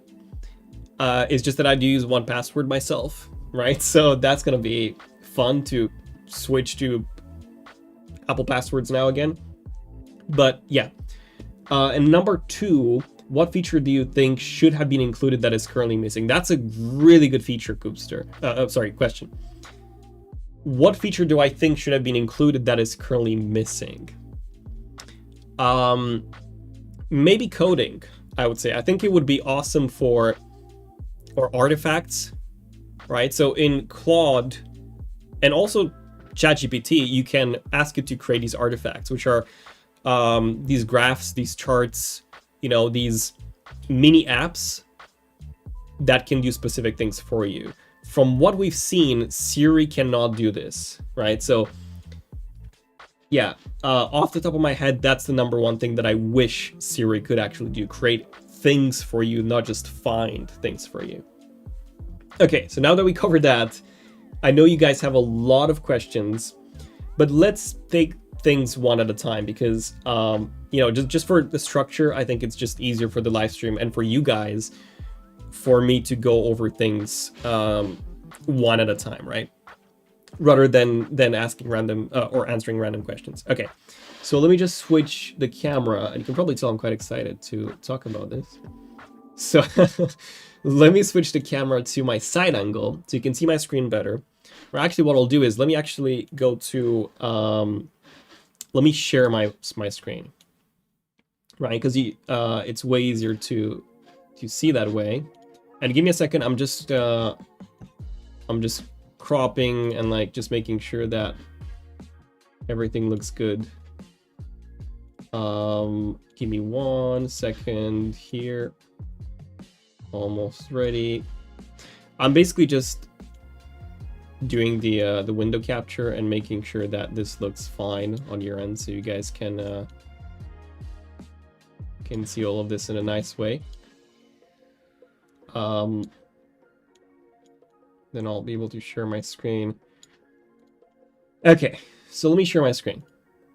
There we go. Now you can see my screen. Now we're on Apple's website, and we're going to take things one at a time.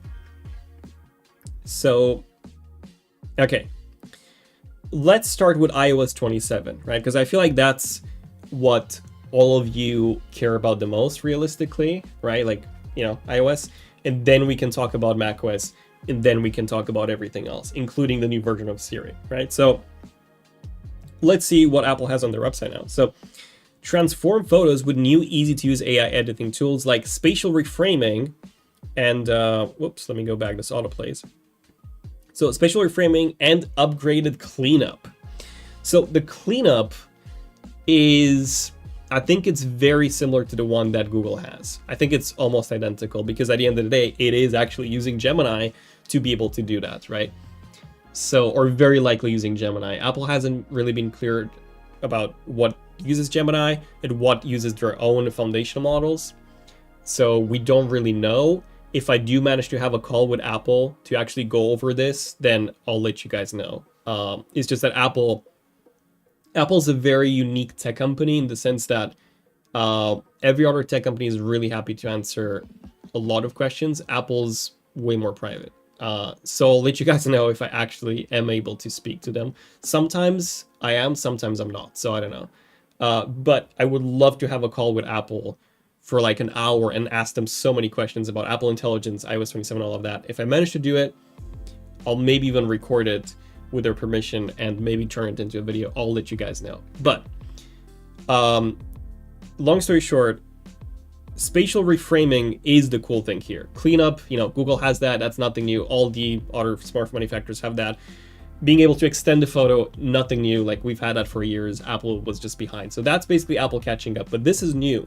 So spatial reframing is basically the same thing that we've got on the Vision Pro, where you turn a 2D image into a 3D image. The only difference is that now you can do it with any photo, and it's amazing. Like the demo that they showed at the event, being able to like reframe a family photo, I think that's awesome, right? I think that's one of the best features we've ever had. And again, it's nothing new because we already had that same thing before on the Vision Pro, but on the iPhone it is new, and I do think it's way more useful because of course a lot more people have an iPhone compared to how many people have a Vision Pro. Okay, so that's one of the big new features in iOS 27. Okay, so let's go to the next announcement on the website, which is type or talk natural with Siri AI. I do find the name to be quite weird. Like they had to give it a specific name, which I guess the reason why they've done that is because maybe only some devices support the new Siri, right? So they had to give it a name so that it's clear which devices support it and which ones do not support it. And I'm actually going to go over the supported devices in a second. But until then, Again, this is one of the new announcements. Siri is contextually aware. You can talk to it naturally. You can type to Siri. You can ask her whatever. You know, at the end of the day, this is that promised update that Apple, you know, announced 2 years ago. We're getting that, but of course, it's a bit better than what they promised 2 years ago. Right, then we have the new camera. We have the new visual intelligence, right, which they've actually renamed. I do think visual intelligence, when they launched it, I do think it was pretty bad. Like, I don't think visual intelligence functionality-wise was bad. I just think the fact that you had to hold the camera control button meant that, for me at least, I activated, you know, it quite a lot, unintentionally, which was not great. So the fact that it's built into the camera app just makes a lot more sense, right? So that's great. Then we also get the new parental control features. Of course, that doesn't apply to me, but for anyone who is a parent, I think that's awesome. Like, being able to have a kid's account and then being able to tweak that for your kid however you want. Like, you can have, you know, you can have a group of apps and then have specific time limits for those groups of apps. I think that's awesome. I think, honestly, I think Apple has the best parental control out of any manufacturer with this update, okay? And then there's a lot of improvements with Liquid Glass, being able to adjust the opacity of it. I think that's awesome as well. I feel like that was needed. Yeah, and we're gonna go over all of these changes. There are some donations and some questions that you guys have asked, so I'll cover those as well. But first, let me just finish going over these. I won't forget your questions, I promise. Okay, so Siri AI on iPhone, your AI assistant, more personal, more powerful. Yeah, so here they're just talking about some of the things that they announced at the event, how you can search photos by using natural language. Show me photos from when I went to Spain, right? It can show you that. Again, Google can do this, so this is nothing new. Take more actions in apps. Create a reminder, call a specific person, create the new event, send an email, all of that. So Siri is now very similar to Gemini on an Android phone, like very, very similar. I believe in terms of UI, Siri is superior. I think Apple just nailed the UI. This looks so good. Sorry, I'm starting to lose my voice. This often happens in live streams if I talk too much. But, you know, hopefully we can keep going for a while. Yeah, so you can basically ask Siri anything. You can ask her things about the previous things you did. And you've also got this new Siri app, which I think is pretty good. So it's got a new grid layout as opposed to the list view that you normally see in apps like Claude or ChatGPT or even Gemini. Now, of course, there's ups and downs to this. The downside is you can see less stuff. You need to do more scrolling, but the positive is that you can also see images, right? So it's actually easier to find the chat that you're looking for. Siri can also help you find nutrition information. Like if you take photos of, you know, your food, you can see exactly how much calories, or okay, not exactly, but an approximation of how much or how many calories is in that dish. Now, the thing is, there's nothing really you can do with that. Like, from what I can tell, there's no way to send that to an app, right? Like if you use MyFitnessPal, you're probably gonna still use MyFitnessPal, right? But I guess if you just use a pen and paper, or you like noting your calories down manually, then this could be quite good. Yeah, and Siri is basically, you know, she's gonna live in the dynamic island. And something that they actually talked about is how Siri can be activated just by swiping down on dynamic island, which is pretty cool. But it does mean the notification center works in a different way now. So according to the leaks, you're now supposed to swipe from the left-hand side, and then that's how you can activate Siri now. So yeah, we'll need to try that out. Helpful in all the right places. Okay, so this is the new Image Playground. So Image Playground got some, I don't know if you guys use Image Playground. Let me know in the chat if you guys use Image Playground. I actually don't use it. I think it's I've only used it for the videos and maybe once to create an emoji, and that's basically it. I think it's fun to play with, but yeah, it's nothing too exciting. Well, now it's a bit more exciting because you can create a lot more stuff using Image Playground.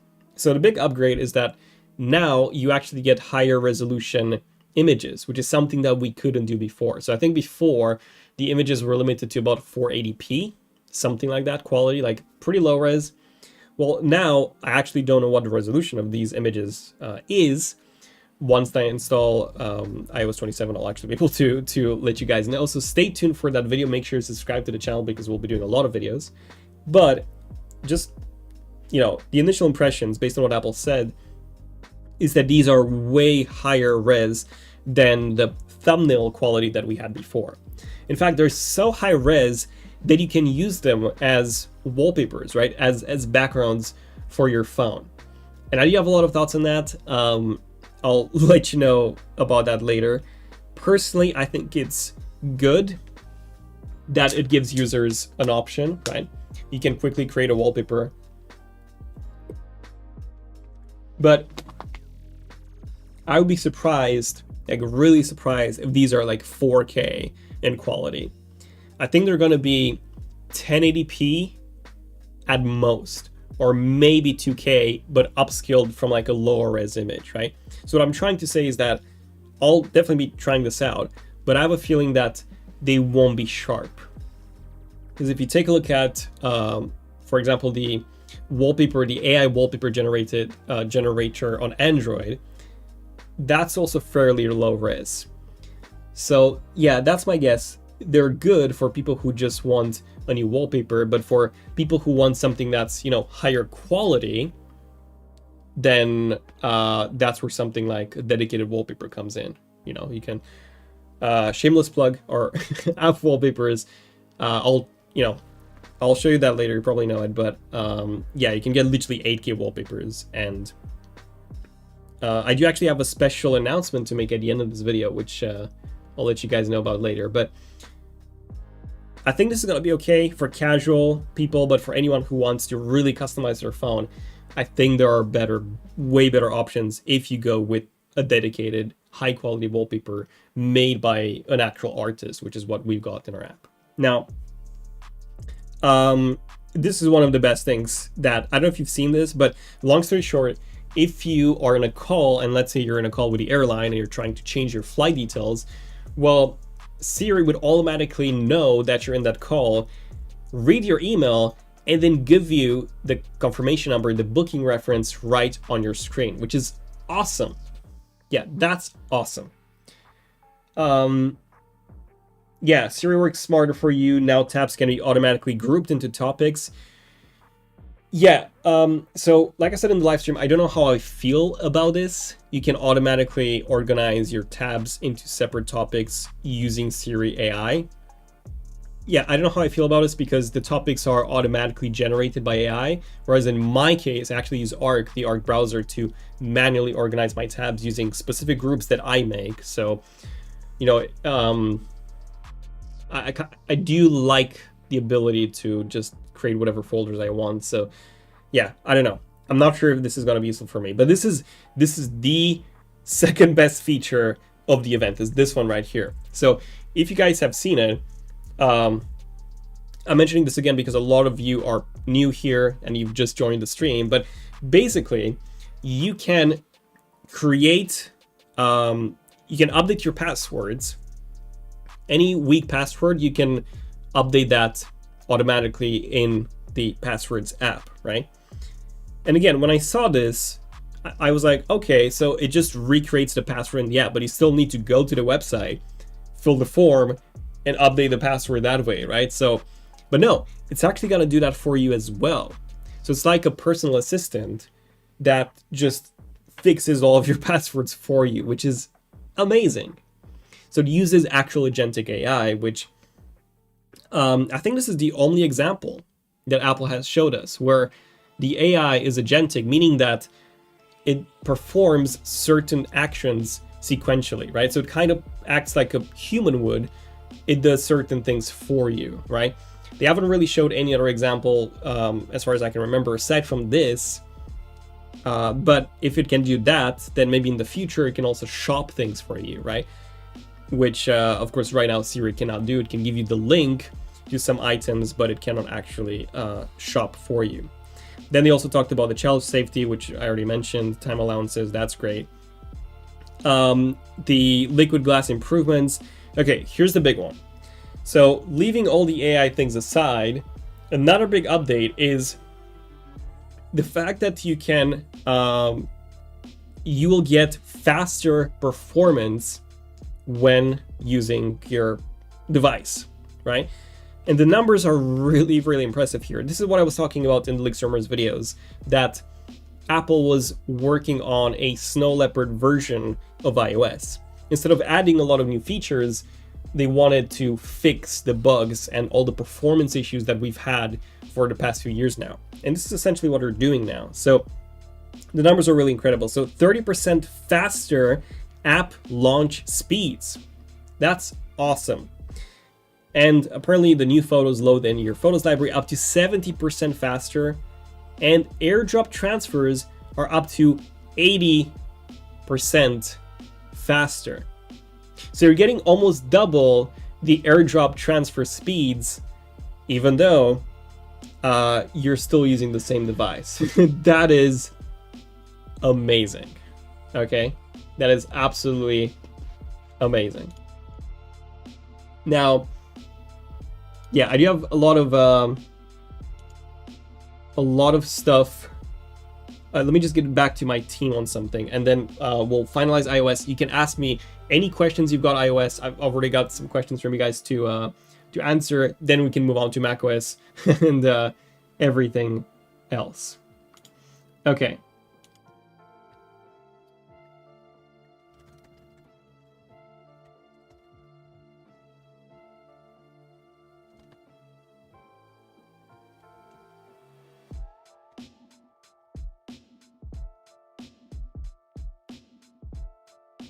Okay, right, so just going back to the iOS updates. So there's a couple of more improvements here.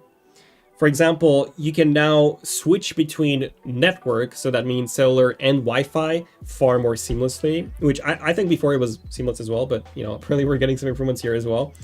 But the cool thing is we're also getting a much more relevant results when using search in Mail, which if you guys use Apple Mail for your emails, which I actually do on my Mac mostly, but you know, this applies to iOS, searching there has been horrible, even more so on the Mac. So the fact that we're getting some improvements here to search is awesome. Hopefully it's way more accurate, and hopefully it's more similar to how Gmail works. As some of you may know, there's a big difference when it comes to how search works in Apple Mail and Gmail. Apple Mail indexes everything locally, so basically downloads your emails, or at least, you know, searches them, and then stores all of that locally, whereas Gmail is all in Google servers. That's why when you search something in Apple Mail, it actually uses the local files as opposed to Gmail, which doesn't use any local files, which personally I think is far better because the search just works. Dual capture in FaceTime, that's also new, apparently. And that's quite cool. Yeah, there's a lot of new features here, and so much more. Let's take a look at some of these so much more features. One of the features that I wanted for years is just better iCloud shared albums. So now you actually get a higher resolution, basically, for video specifically when you share in iCloud shared albums. I've switched to Google Photos a couple of years ago, literally because of this reason, because of how poor the quality was in Apple Photos. Well, now they've actually improved this. So yeah, there you go. That's improved. We also get smarter home. So Apple Intelligence in the new Home app unlocks new capabilities. HomeKit secure video, all of that. That's also improved now. So that's great. Enhanced flyover in maps. Okay, this is new. They've actually not talked about this. GymKit on iPhone. GymKit comes to iPhone and AirPods Pro 3, allowing you to connect compatible cardio gym equipment like treadmills, elliptical bikes for more accurate real-time metrics when you work out. And these are all the devices that iOS 27 is compatible with. So if you've got an iPhone 11 or newer, iOS 27 is just going to work. Or if you've got an iPhone SE, second gen and newer, iOS 27 is also going to work. Okay. So that's iOS 27. I'll talk about Siri separately because that's like a big new topic. But yeah, there you go. A lot of performance improvements, which is great. And a lot of Apple Intelligence improvements, which I think are great. Passwords is amazing. Then also shortcuts, being able to describe to Siri whatever you want your shortcuts to be. I think that's amazing as well. And of course, we also have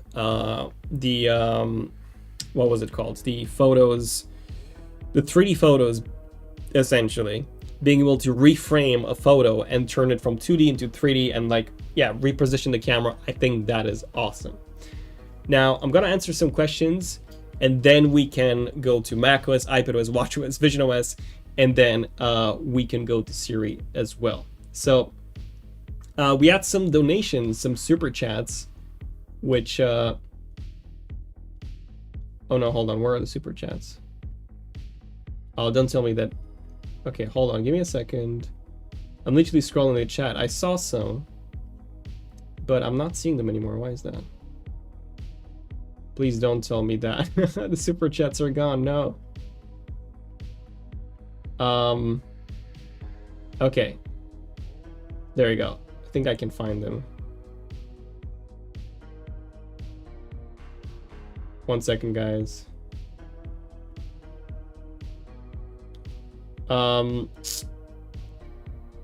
I've seen a few super chats, but I literally cannot find them anymore. Okay, found them. So, there's one question from...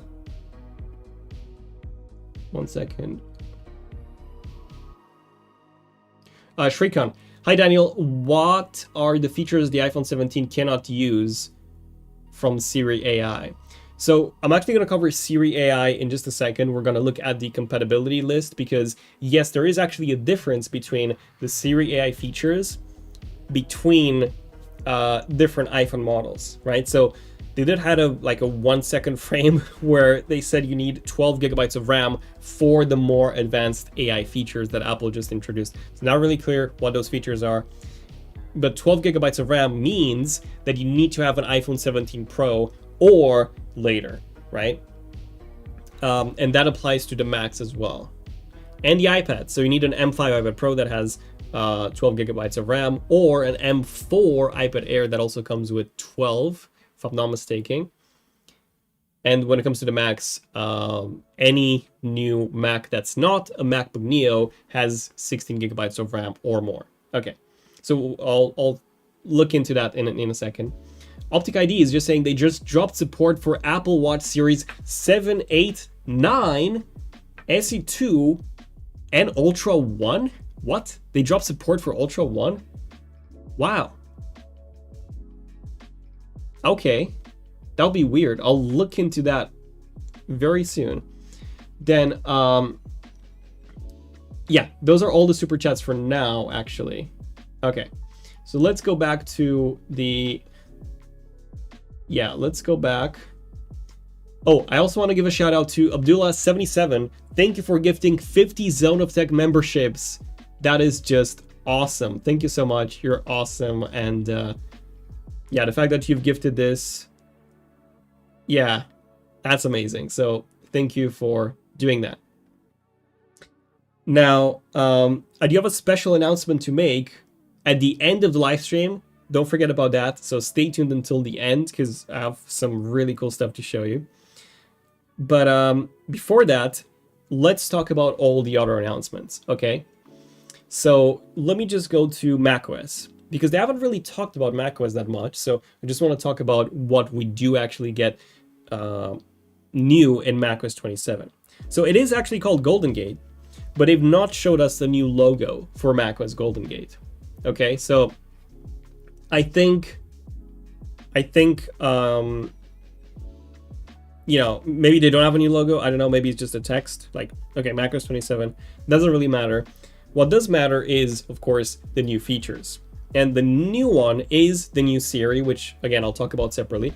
But long story short, you can now launch Siri by enabling, by just launching Spotlight. So you press Command Space, and then Spotlight and the new Siri, they both show up at the same time. And you can ask Siri to find files. You can ask her questions, which is awesome. It's basically a way better version of Spotlight Search, which is what it should have been from the very start. Okay, so that's one change. Now, another change is, also when it comes to Siri, the fact that you can just talk to Siri naturally. There's a new Siri app as well on macOS, which we can take a look at in a second. Based on what they showed, the Siri app is, it's very different to the ChatGPT app, to the Claude app, to the Gemini app that are all present on macOS. I do believe that all of those apps are way more. Give me 1 second, guys. Sorry, I just need to moderate the chat a bit. Okay. Okay. So essentially, the Siri app is very different because it's just based on chats. It's not really based on creating stuff, right? So in the Gemini app, you can create images, you can create videos with Omni, and in the Claude app, you can literally write code. You can create apps within the app. You can create artifacts. It's just so much that the app can do. Whereas the Siri app is mostly just for chatting, right? So it's just got a different purpose, right? Of course, we're also getting all the Apple Intelligence enhancements, like in the Photos app, Messaging app, and Safari. And this is pretty cool. So you can use Apple Intelligence, or in this case, Visual Intelligence on your Mac, to search for specific things. It's basically the equivalent of Circle to Search on Android or on the new Google Book, if you guys have seen that.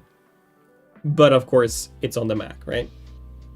So yeah, that's quite cool.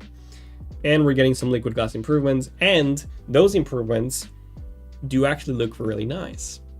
Like, for example, here you can see how the Apple Mail menu is now just easier to see, and it looks more refined. So yeah. And then other than that, we also get the performance improvements that they announced on iOS. So we can take a look at those in a second. We'll see if they actually talk about that. But yeah, macOS basically gets the same improvements overall as the iPhone. It's just that Siri is a bit more, I guess, faster to access because she's built into Spotlight, which on Mac, you know, you can basically use Spotlight Search, I would say, way easier, because you can be in an app and still use Spotlight Search, whereas on the iPhone, it's not quite the same thing. You need to be on the home screen, right? So, yeah, all in all, I think macOS is going to be really, really nice to use, especially with these performance improvements. And I just want to see, excuse me, let me make sure I don't lose my voice again. Okay, so what I'm trying to say is macOS, I think this is going to be the best version of macOS by far. Okay. Guys, please do not spam the chat. Yeah, let's keep the chat as clean as possible. Okay, I'm gonna go over all of your questions, but if you spam the chat, it's gonna be really hard for me to read your questions. So it's actually gonna be harder for me to see your question if you do that. Okay, so yeah, I just want to see if we can see any numbers here. Ultra display support. Now you can get higher resolutions on ultra display, such as 5K at 120 Hertz. And your display arrangements finally stay exactly as you left them. Thank you. Oh my god. So one of the reasons why I bought a Mac Mini at home, I'm not even kidding, is because of how difficult the experience of plugging a MacBook in to 3 monitors every day was, because all of my windows would be messed up. So every time I plugged it, I would be like, oh, okay, I need to redo my workspace. So I would spend like 5 minutes just redoing my workspace every single time I reconnected my MacBook. So I was like, okay, I'll just grab a Mac Mini. In that case, it's always there, it's always organized. But now it looks like finally that is fixed, which I'm really, really happy to see. So, yeah, I think that's just awesome. Okay, swipe down to refresh, swipe down in apps, like Safari, Mail, podcast to get up-to-date information on your apps. Okay, so, okay, let's talk about macOS 27 compatibility. So if you've got a MacBook Pro with Apple Silicon, so 2020 later, yeah, so Intel Macs are no longer supported in macOS 27. Okay, so if you've got any MacBook that's older than 2020, that's older than, of course, the M1 chip, it's no longer supported. The MacBook Neo, of course, is supported because it literally just came out. And then the Mac Pro with Apple Silicon, 2023. Yeah, so okay, yeah, so Mac Pro is also supported. I was thinking if, okay, never mind. I was thinking if the first Mac Pro is not supported, but it definitely is. Good to see you, Lynn. Thank you for joining. Speak soon. I'll answer more questions in a second. We're almost done with macOS. Yeah, so, you know, macOS is pretty much the same thing as iOS. But the Spaces improvement is awesome. Like, the fact that it looks like they actually fixed the whole issue with display support and just, you know, having to organize your windows again and again. I think that's awesome. Now, in terms of iPadOS, I just want to see if there are any improvements here that they've not discussed and that are unique to iPadOS, right? So I'm just not seeing anything major here. Like, I want to see if there's any Apple Pencil improvements, for example. But from the looks of it, iPadOS seems to be the same really as iOS. So of course we're also getting the performance enhancements, we're also getting the CPU scheduler. All of that is awesome. New AirPods EQ, right? This is also new. And photo slideshows. Okay. So yeah, iPadOS doesn't seem to be that unique of an upgrade. Oh, iPad Pro, okay, 2nd generation and later. So they actually dropped the 2018 the 2018 iPad Pro that I've been using until not that long ago, until late last year. Yeah, they dropped that. There you go. So you need the 2nd gen. So that's the iPad Pro A12Z, right? The 2020 iPad Pro, that's the oldest one that runs iPadOS 27. iPad Air M3, M2, and the 4th generation iPad Air or later. The A16 iPad is also supported. The 9th generation later. Okay, so I guess it was time for the 2018 iPad Pro to finally get dropped. Okay, that's fine. Now let's go to watchOS, because you guys were mentioning some weird stuff about watchOS. watchOS support is a joke. Okay, so let's actually start with that, and then we'll go to the features. Oh yeah, Apple Watch Ultra 1 got dropped. What? Apple Watch Ultra 1?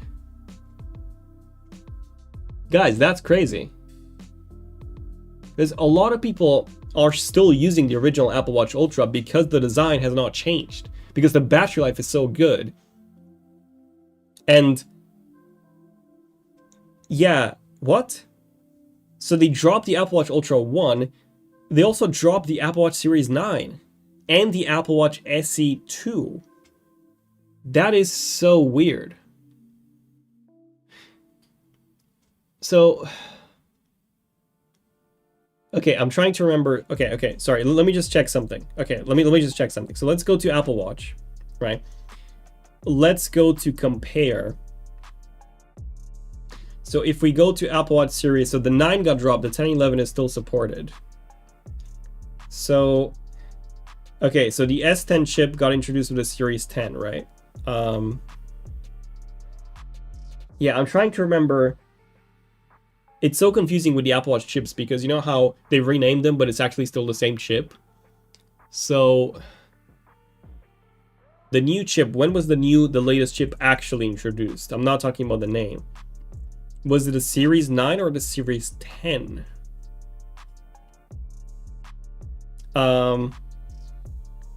Wrist flick gesture.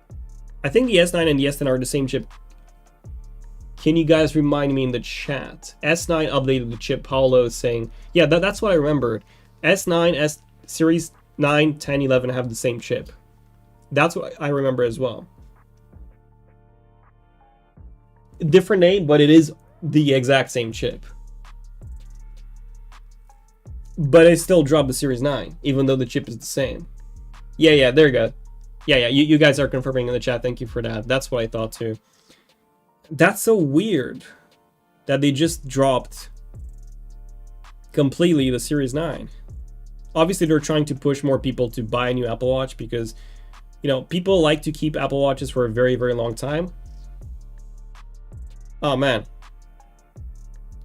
That's surprising. Okay, so let's take a look at the new Apple Watch stuff because I feel like there's more to talk about. They haven't really talked about the Apple Watch that much at the Apple event. Like they just said, oh, there's a new app drawer, a new app launcher, and that's it. Okay, so let's look at all the changes, right?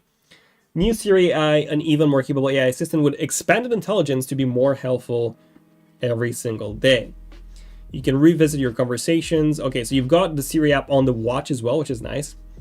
Okay, get to go, basically a new dynamic app grid, which I think looks great. Like, I love that design. The thing with the Apple Watch app grid, and I don't know if you guys feel the same, but for me, I just don't like how difficult it is to find an app on the Apple Watch. Like, sure, you can turn your app grid into an app list, which does make it easier. But even then, if your app that you want to launch starts with T, for example, you need to scroll all the way down to T and then find it there, right? So it just takes a while. So maybe the idea that you just get the apps that you use the most, they get pushed to you automatically when you need them, maybe that's the better approach. Okay, so open a smart stack widget with one hand using a new single tap gesture. Okay, so a new single tap gesture, I guess. Workout Buddy keeps you motivated with a new insights from your fitness data. You spend most of your time in heart rate zone 2. And then cycle tracking also gets some improvements. Doesn't apply to me for obvious reasons.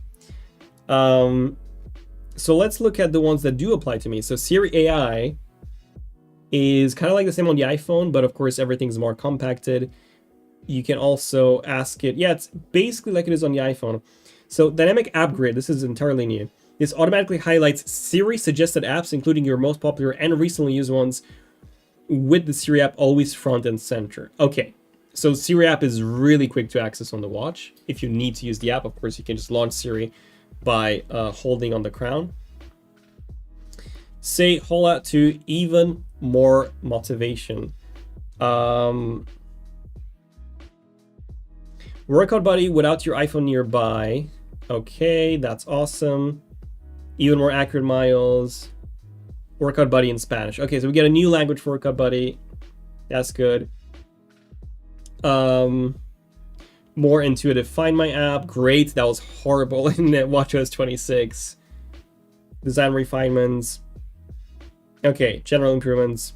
Music playback on the Apple Watch now starts faster. The step count and fitness app syncs. Okay, so some small improvements, nothing major. wallet app, create custom passes for any membership or card that uses a QR code or barcode, like your library card. Okay, this is great. This is also on the iPhone, but I've not really talked about it. It wasn't even like properly highlighted on Apple's website for iOS 27, so I think this is great.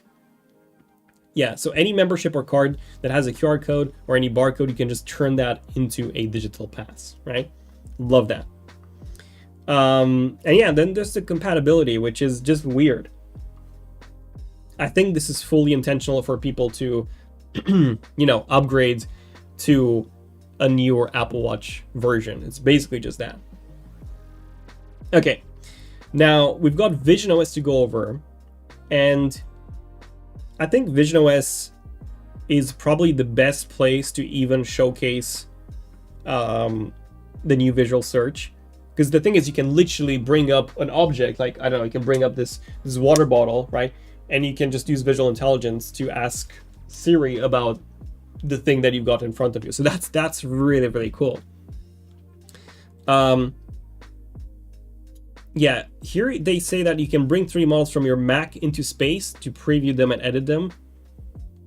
Now, you could already do that before from the Vision Pro. If you were browsing Safari, you could just bring those models into 3D. But now it seems like from the Mac stream, so from the the desktop share, you can now take that object and put it into visionOS, which that's really cool. You of course also get the new Siri app. You get the new Apple Intelligence features. Okay, this is pretty cool. So turn your panorama into a spatial scene and use it as your new personal environment. Okay, this is amazing. So if you've got a panorama, you can just turn it into an environment. And this is great because Apple doesn't have a lot of environments. They've got like, what, 6 or 7? And let's see if they even have a new one for visionOS 27, but I don't think so. The latest one was Mars, right? Which is great. But I don't think they've got a new one. But I guess now you can just turn any panorama that you've got into a scene as well. So maybe that's fine. New curved windows. Windows with curvature let you comfortably see more content. Nice. So you can have kind of like an ultra-wide display, but without having to share your Mac screen. That can apply to the Safari window, which is great. Oh, there you go. New environment, Torsmorg. Transform your space into an Icelandic aura featuring dynamic shifting hues. Okay, so they do have a new environment, which is awesome. You can quick look things. Okay. Expand your notifications with your eyes. Okay. Okay. New look for the control centers. So that's been updated. Your most important controls are now easier to access. Notifications and playback, core controls, and environments are organized into 3 distinct areas, so you can find exactly what you need at a glance. And then faster Wi-Fi connection. Apple Vision Pro now starts and connects to Wi-Fi 3 times faster, which is also great. Okay, now let's take a look at some of the new features that maybe they've not talked about at the event. So Reality Composer 3, with a single tool you can create game assets with advanced simulation, character simulation, and dynamic lights. Oh, okay, this may be big for developers. Okay, I need to look into this a bit more. But creating game assets in 3D and seeing them in the Vision Pro, I think this is going to be awesome for people actually creating games. Freeform, easily group and manage your freeform boards. You can create folders. Okay, so this is again something we also get on the iPhone. Safari now supports fully immersive web experiences. Developers can render 360-degree backgrounds that can completely surround your physical space and make browsing more immersive. And you also get new widgets. Customize your space with new extra small size for your favorite apps. And place the new Mac Virtual Display widget anywhere to instantly connect to your Mac with a tap, even when it is closed. This is awesome. Okay. Yeah. Okay. Now, I just noticed this footnote that caught my attention, which hopefully you can also see. This talks about some Apple Intelligence features. So it says, Available on iPhone 17 Pro, 17 Pro Max, iPhone Air, iPad models with M4 and later with at least 12 gigabytes of memory. Mac models with M3 and later. Oh. And at least 12 gigabytes of memory and Apple Vision. Oh, Apple Vision Pro M5. Oh, right. So there's some features. Let me just message my team about this.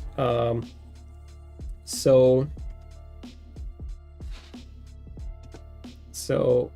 this means they're actually dropping support.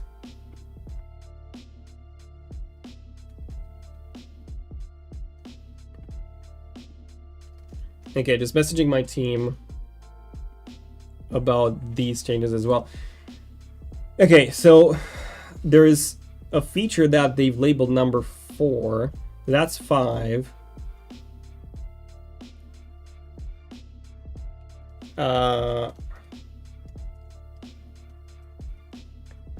Okay, so I'll need to look into this more. I'm not really sure which features these are, but it seems like some features are actually going to be limited to just the M5 Vision Pro, which is a shame because I've still got the M2, right? So, yeah, that's not great.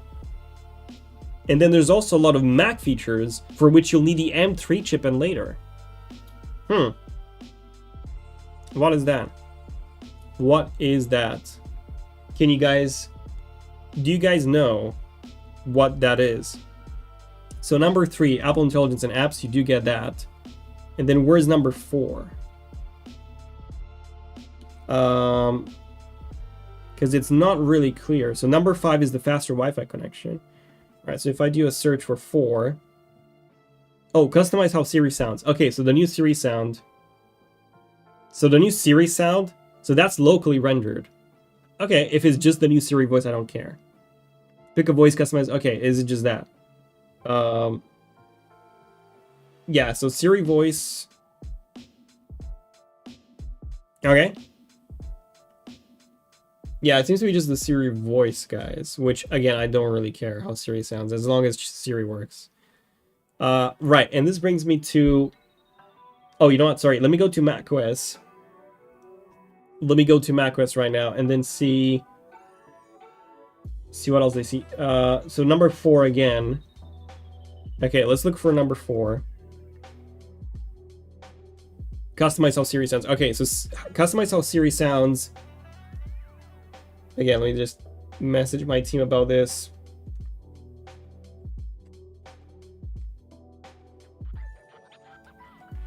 Okay.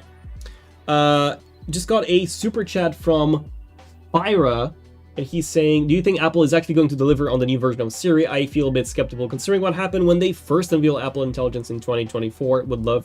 I love your video as well. Thank you for the donation and thank you for your support as well. The truth is, I don't know.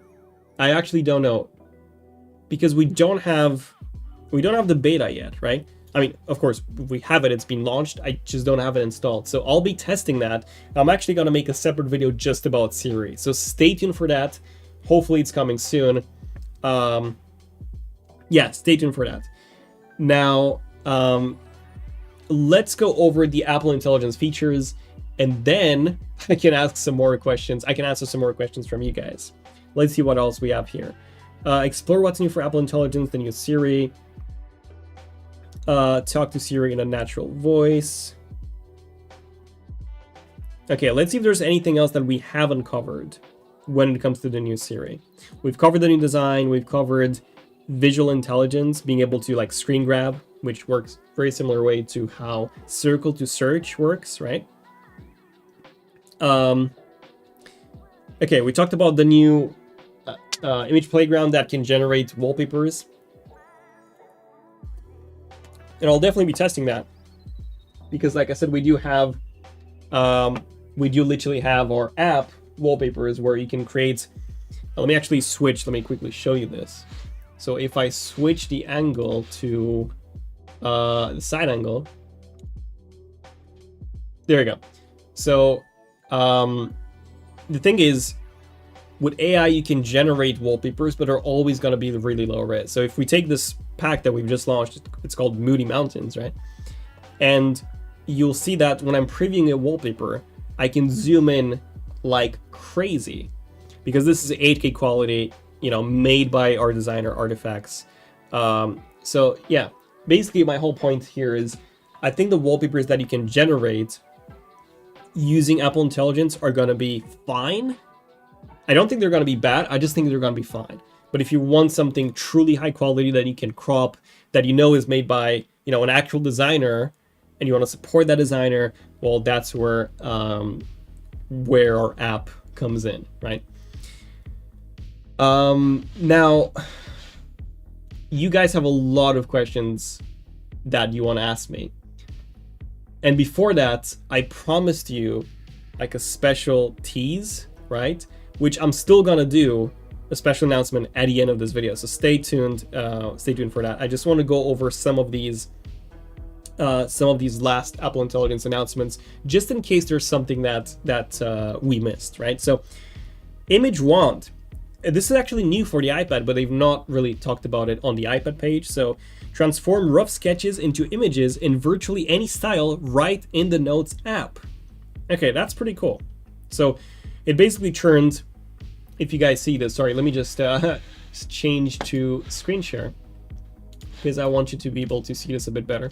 So you can basically change that, there we go, that drawing, which is not bad, into that on the iPad using Apple Notes, which is again something they've not talked about at the event or even on the iPadOS page. Okay, so that's quite cool. Then of course we've already talked about this, suggestions and how Siri can now proofread whatever you type throughout the entire OS. I think that's good. You could already do that on the Mac if you had that enabled, the spell checker, but the quality of that was not great. Sock5310 is asking if there's anything new in tvOS 27. We'll actually take a look at that in a second. Of course, we have the new passwords improvement where you can literally update your passwords automatically. It can basically go on websites that you've used before and where you've got an account. It can sign in on your behalf and literally request a password change all by itself, which is just awesome. You can describe a calendar event and it can create that for you as well. But this is the best thing I would say. Like, passwords is really good. That's number two. Number one, I would say, is shortcuts. The fact that you can automate daily tasks just by telling Siri what you want it to do. I think that's awesome. And let me know in the chat, guys, what are some things that you would automate for yourselves? Like, can you think of something that you would want to ask Siri to do for you every single day? If so, then let me know down below. I'm quite curious, and I'll actually mention in the live stream the best ones that you guys mention. I'm gonna also mention in the live stream. Okay, now there's a few more. So Genmoji apparently got an update. Create high quality Genmoji to match the moment.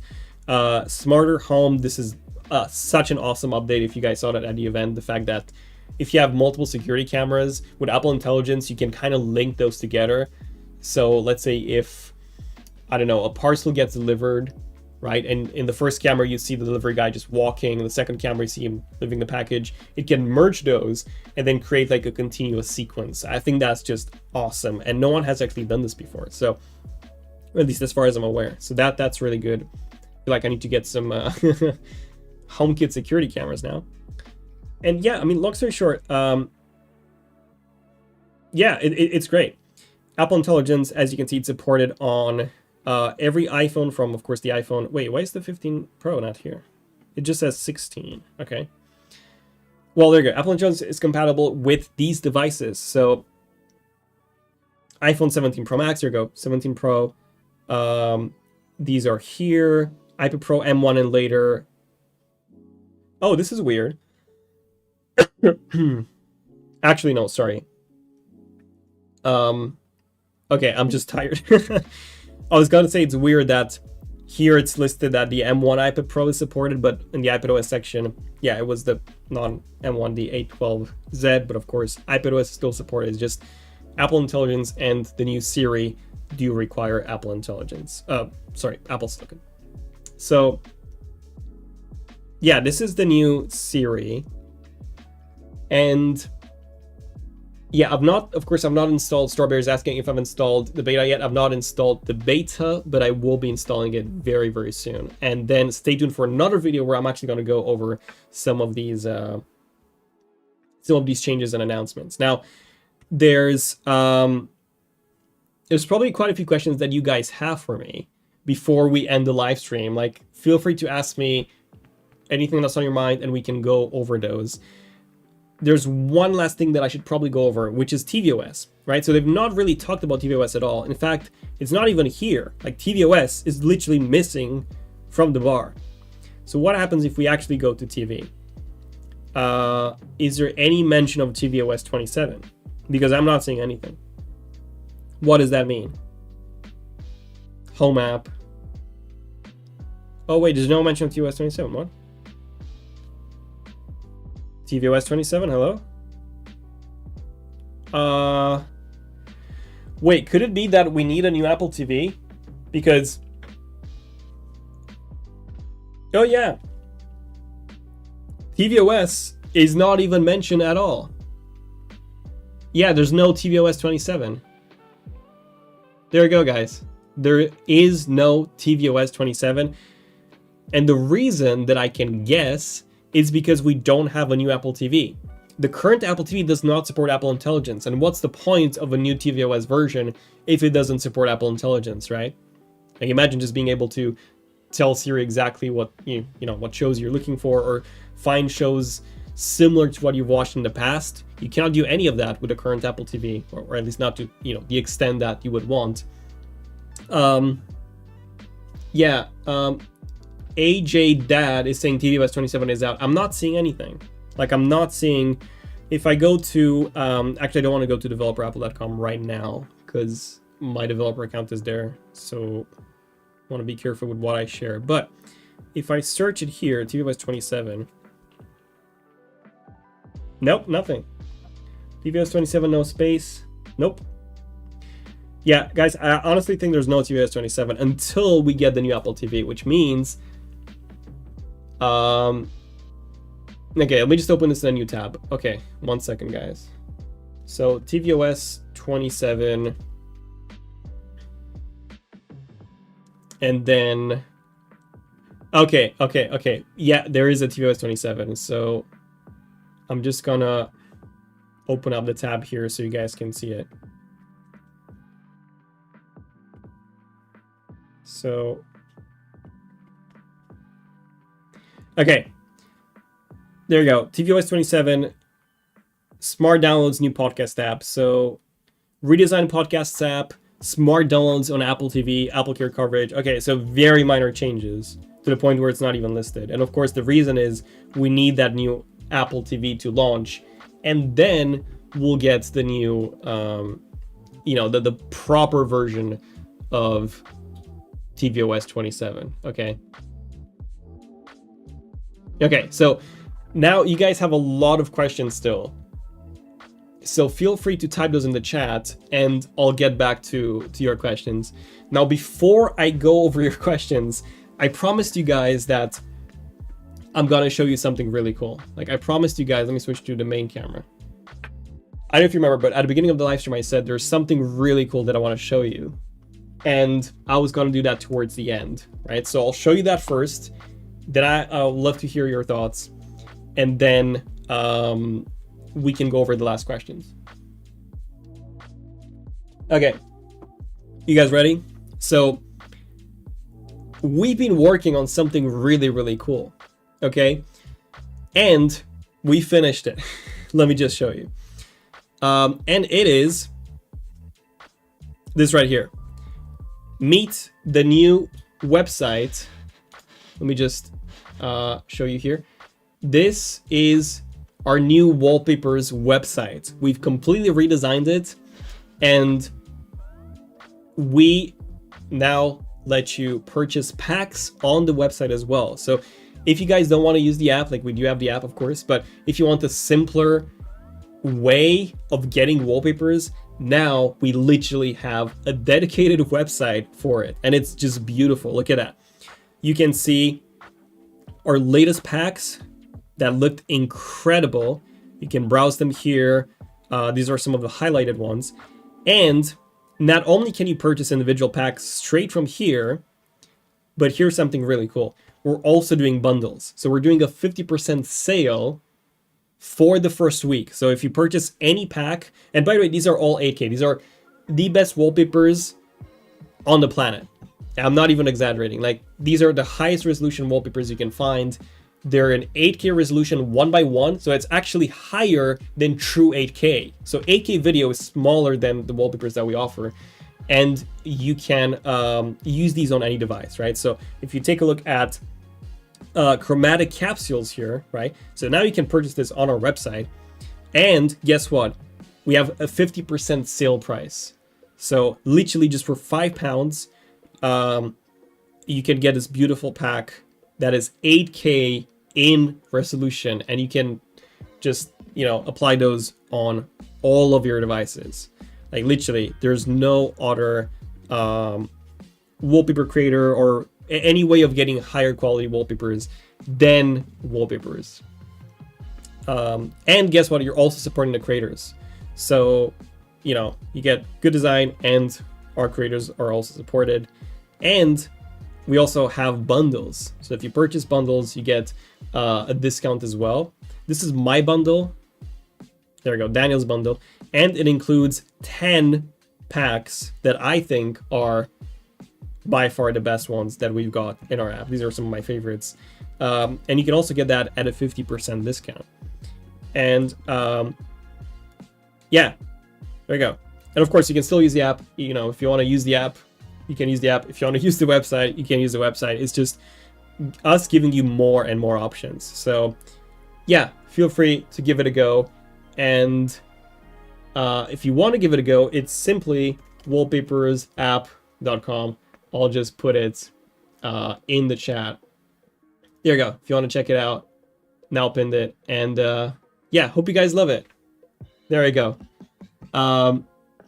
Yohania is asking, why not make a monthly subscription and have monthly rotating packs? We actually do have a subscription in the app. So if you guys want to subscribe, you can subscribe in the app. The website is if you want to purchase individual packs, right? So we just took a bit of a different approach with a website. Yeah, and there's a lot of features coming to the app as well. So like, we're doing so much behind the scenes that I'm really excited for you guys to see. And Franklin's saying that you prefer to use your own photo as a wallpaper with a cool spatial effect. Yeah, that's awesome. That's also an option. You know, you can use your own photos. And you can also do spatial effects with our wallpapers as well. If there's any design that catches your eye. Yeah, like, honestly, we built this from the ground up because we did have the previous wallpapers website. But now, like, it's all built from the ground up. We have a ton of packs. Every single pack from the app is also here. You can also see our designers here. Like, if I look at Splashy, which is one of our best designers, he's from Pakistan.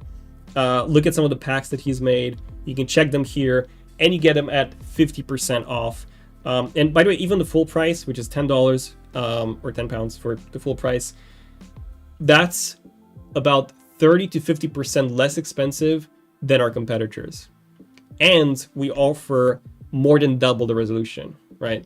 And what you pay for also supports the designers as well. So yeah, check it out, wallpapersapp.com, and let me know honestly what you guys think. Yeah, let me know if you like it, what improvements should we make, and yeah, that's the announcement. Hope you guys like it.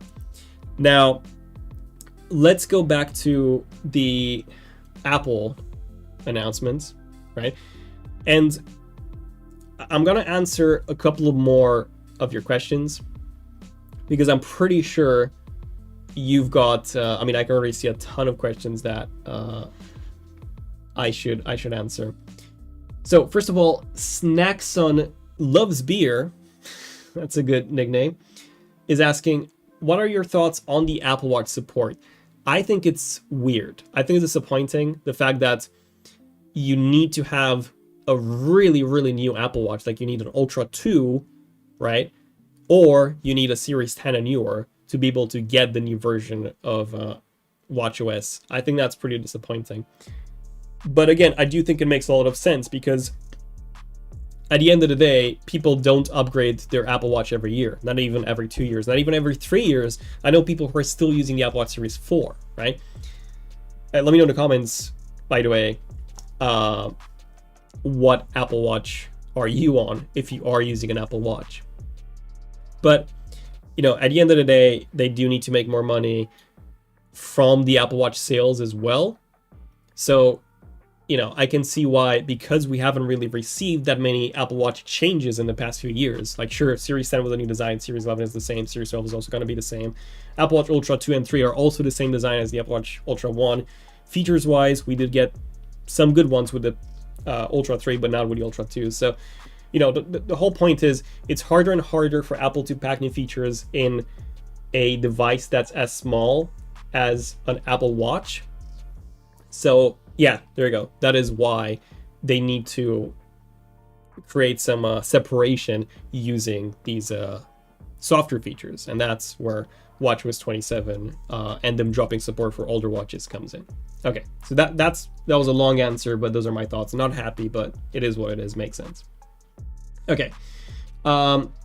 Almighty Content is asking, do we get any CarPlay updates? Yes, we do actually get quite a few CarPlay updates. Should I change my angle, my camera angle? Yeah, let me actually change it to front camera. Okay. So in terms of CarPlay, the main improvements are the new Siri, right? So the design looks mostly the same. The new Siri is really the big upgrade here. The fact that Siri, again, acts just like Siri acts on the iPhone, on the iPad, macOS, and all of that. So that's really the big improvement. And I think that's all it needs to be, right? So that's pretty much everything when it comes to CarPlay. Sock5310 asks, when is it coming to Sweden and the EU? So Apple said that the new Apple Intelligence is actually not coming to the EU, which is pretty disappointing. Of course, this is all because of EU regulations. As you may know, EU regulations are quite something. And I do get why, but I think there needs to be a middle ground. I feel like the UK is probably the better of the two, where here in the UK, I'm UK based, here in the UK, we do actually get a lot of AI features. Not quite as many as in the US. Like, we also have to wait quite a long time and we actually don't get all of them, but we do get way more than in the EU. So I feel like the UK is like quite in the middle. The US is one extreme, the EU is another extreme. So yeah. And then of course, when it comes to China is also quite restrictive when it comes to AI. So that's a different story, right? So if you're in the US, you're going to get everything. If you're in the UK, you're going to get, I think, most of the things or everything, but maybe a bit later. EU, no clue. Probably at some point, but I don't know when. Okay. Austin is saying, who else is on the wait list for Siri? I didn't actually know there was a wait list. So yeah, I'll need to check that out, because that sounds interesting. We did hear about a potential wait list for the new version of Siri, and also about the Siri being limited at launch, like being in beta. So we'll have to see about that. But yeah, what I'm actually gonna do, because I'm quite curious about this, so let me just share my screen again. Waiting room, 1 second, website priority. Okay. So now you can probably see my screen. Okay. So I'm gonna go to Mac Rumors, and I want to see if there's any interesting findings that other people, or Mac Rumors. By the way, Mac Rumors is great. Like, it's one of the best resources for Apple info. I recommend you guys check out Mac Rumors. But I just want to see if there's anything that they've spotted that maybe I've missed. So you can have, there you go. So this is something that Apple shared. You can have backgrounds from for iMessage generated using the new image playground. You can have these new call screens, which are again generated from photos using AI. This is great. And you can have also these wallpapers that you can generate also using Apple Intelligence and Image Playground, which I've already shared my thoughts on. I think they're fine for most people. If you want to use that, totally fine. But if you want something that's higher quality and you want to support the artists, then of course, like I said, we have all of these beautiful wallpapers. Look at this, like Moody Mountains, that looks incredible, or Tahoe Twilight by Muhim. Like, yeah, look at that looks. And this is full 8K, by the way, made by humans, right? So, yeah. Now, going back to Mac rumors, let me see if there was anything else. Xcode, yeah, so Xcode actually gets a lot of improvements if you use Xcode if you're a developer. The main change, I would say, is the device hub. So the device hub, I need to, test this more to figure out exactly how it works. But the device hub seems to be a place where you can access all of your virtual devices, right? So if you've used the simulator, it's pretty much that, but I guess it's a better version of it. And the cool thing is that you can also very quickly change the look of your app, right? So you can reduce motion, you can reduce transparency, you can change the liquid glass styles. It's a very easy way for you to update your app, which is awesome, right? So I'm gonna be playing with this more. Yeah, there's gonna be some big updates to wallpapers, guys. Like the app itself is also getting some big updates, so stay tuned for that. That's why we wanted to have both the website for people who just want to use a website and you don't want to, complicate yourself with an app, and you can download wallpapers from there. But for those of you who prefer apps, of course, we've got the app, and there's a lot of updates coming to the app as well. So I'm really, really excited, like super, super excited. Now, yeah, Macrumor is also talking about a waitlist, which, yeah, join waitlist. Okay, so I'm definitely going to be joining that. And I'm not sure if this is going to be limited to US only. I have a feeling that it may be. Let me know, guys, in the chat if any of you have actually installed the new iOS 27 beta. I'm going to do it after the live stream. Of course, I'm not able to do it right now. But after the live stream, I'm actually going to give it a go. And yeah, I'm going to let you guys know what I find.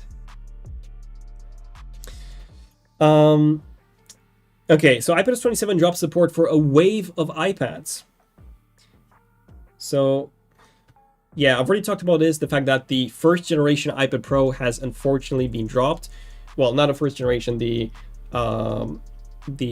first generation 11-inch, so the 2018 iPad Pro, the legendary iPad Pro got dropped, right? So that's unfortunate, but it is what it is, right? Like it's expected. Okay.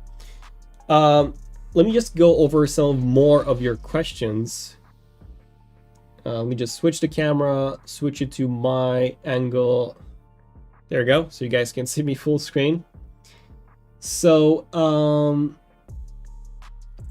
Taha765 is asking, are you surprised that it works on the iPhone 11 series?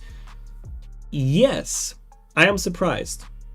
I'm glad that Apple is supporting really old iPhones at this point. Like, I'm really glad that they're giving these updates to those devices. Obviously, we don't get Apple Intelligence. Obviously, we don't get the new Siri. But what we do get is all of those performance improvements, right? So at the end of the day, yeah, you don't get 90% of the new features, but your phone should feel faster. And I feel like that's what really matters, right? So that's why I'm happy that they're including this. Okay. So we've also got a question from Firosa. He's asking, I hope the new version of Siri will be better than the ChatGPT extension. Once again, huge thank you for your super chat donation. And he's also saying that, yeah, the new version of Siri doesn't even count as Apple Intelligence feature because, yeah, it's... Okay, sorry, I misread your question. So yeah, you're basically saying that you hope the new Siri works better than the ChatGPT extension, basically, which was a failure. Yeah, I do hope so. And I'm also curious to see how the new integration with Gemini, Claude also work. I'm assuming it's basically replacing... Actually, no. Hold on. Yeah, I'm not sure. Okay, I need to look into it. was gonna say it replaces the current ChatGPT integration, which would make sense, but I feel like the new Siri already replaces that. So is that completely gone? It's not, because they did say Claude is also an option. So I don't know. We'll have to see. I'm really curious. It would be awesome if you could change the model powering Siri, but of course I don't think you can do that. So it's not really clear how that works. Is tvOS 27 revealed?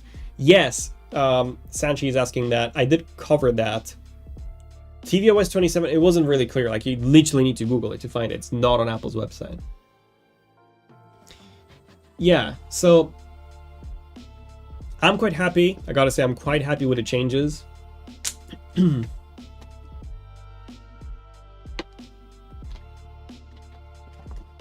Sanchi's saying that his phone does actually feel faster after installing the beta, I assume. Yeah, I'm definitely gonna give it a go. I usually tend to avoid some of these betas because the thing is, if you really want to experience them properly, you need to install them on your main device. Like, it needs to be your main device. But before, there were cases where I couldn't even use my banking apps at all because I was on a beta software. So I don't know. We'll see. Okay, guys. So let's do a few more questions, and then we can call it a day. We can end the live stream after. So let's say, should we say 3 more questions? Okay, I'm gonna answer 3 more questions. So just leave your questions in the chat. I'm gonna pick 3 of the most interesting ones that I've not answered before. And I'm gonna answer them, and yeah. Okay, so just comment down below, leave your questions. I'll pick 3. Okay.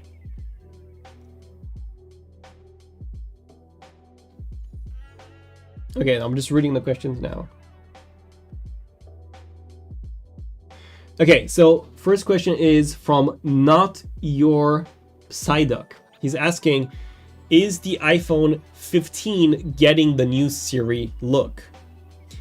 Okay, so the iPhone 15 does not support Apple Intelligence. The iPhone 15 Pro does support Apple Intelligence, okay? The iPhone 15 Pro does actually get the new Siri features, but let me just share my screen, because what I do want to do is, there we go, sharing my screen now.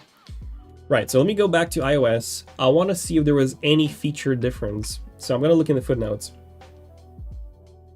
Okay, so number 3, I think is it the Siri voice? So if I look for 3, number 3. Okay, yeah, so the new Siri voice, it looks like it's actually locally powered, which, you know, makes sense. It's probably faster when it comes to responding. But yeah, the new version of Siri, you do need an iPhone 17 Pro to run the new version of Siri. So if we look at the footnotes, okay, number 3, iPhone 17 Pro, 17 Pro Max, iPhone Air. Yeah, you need 12 gigabytes of RAM for the new version of Siri. You also need an M3 chip, because I guess the neural engine is, you know, better than the M3. Or the M5 Apple Vision Pro. So to answer your question, yes, while you will get the new version of Siri and all the Apple Intelligence features, you're not gonna get the new Siri voice, which is fine. Like, again, I don't really care how Siri sounds as long as it works the same, okay? Right, that's question number 1. Got 2 more.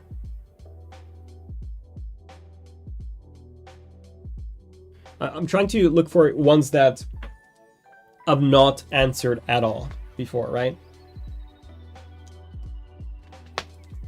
Because there are some that have some overlap, so... Okay.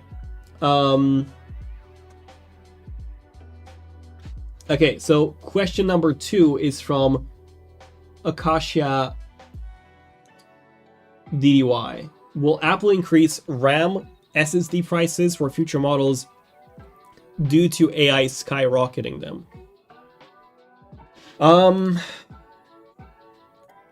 I would say not at first, okay? but likely. What do I mean by that? Well, I think the new iPhones will actually cost the same. So I think the iPhones that we get in September, obviously aside from the iPhone Ultra, the iPhone, this iPhone Ultra that I've got right here, the dummy unit, but the real iPhone Ultra, I think, of course, that'll be expensive. But the rest of the iPhones, I think the price will remain exactly the same. I think Apple's going to absorb some of that increased RAM and storage costs because they usually pre-purchase a lot of those components ahead of time, right? So I think that's going to be the case. Now, when it comes to Macs, that's a bit of a different story because Macs have a lot more. You can get like half a terabyte of RAM on a Mac Studio. You cannot get half a terabyte of RAM on an iPhone, right? So because of that, because you can get way more RAM and storage on the Macs, I think on the Macs prices will indeed go up, okay? I don't think Apple can absorb those costs. And the reason why I also think this is because if you take a look at the Mac Mini, you probably know that Apple increased the prices of the Mac Mini, not by increasing them directly, but by removing the higher configuration options and then also removing the entry-level option so that the option you can pick is actually the higher storage configuration, if that makes sense, right? So yeah, and then of course if you take a look at the M5 MacBook Pros, those actually increased in price, right? Like those are more expensive. Same idea, like the base storage is now higher. So it's like an increase without being an increase, if you get me, but you are restricted to just buying the higher end configurations because you cannot buy the other ones. So yeah, but with the MacBook Ultra, we know the OLED models, those are going to be even more expensive because of both the components, the OLED screen, and also RAM and storage prices. So very long answer to your question, but that's essentially what I think. iPhones won't increase this year. Next year they will. Macs will increase this year. Okay, that's question number 2. I've got time for one more question. Okay, there is a really good question that's off topic. But let's see if I pick that or... Okay. So Chris John 4596 is asking a really good question, which is, what features does the iPhone 12 Pro get? And I guess we can extend that question to any iPhone that supports iOS 27, but does not support Apple Intelligence, right? So basically, if you've got an iPhone 11 Pro, 12 Pro, 13 Pro, 14 Pro, or an iPhone 15, which new features do you actually get? Because most of the new features are Apple Intelligence related or the new Siri related, right? So, and you're not going to get those because you need more RAM, right? So let me just share my screen to answer that. Okay, so let's answer that. We are currently on the iOS page, right? So let's go over the stuff that they mention.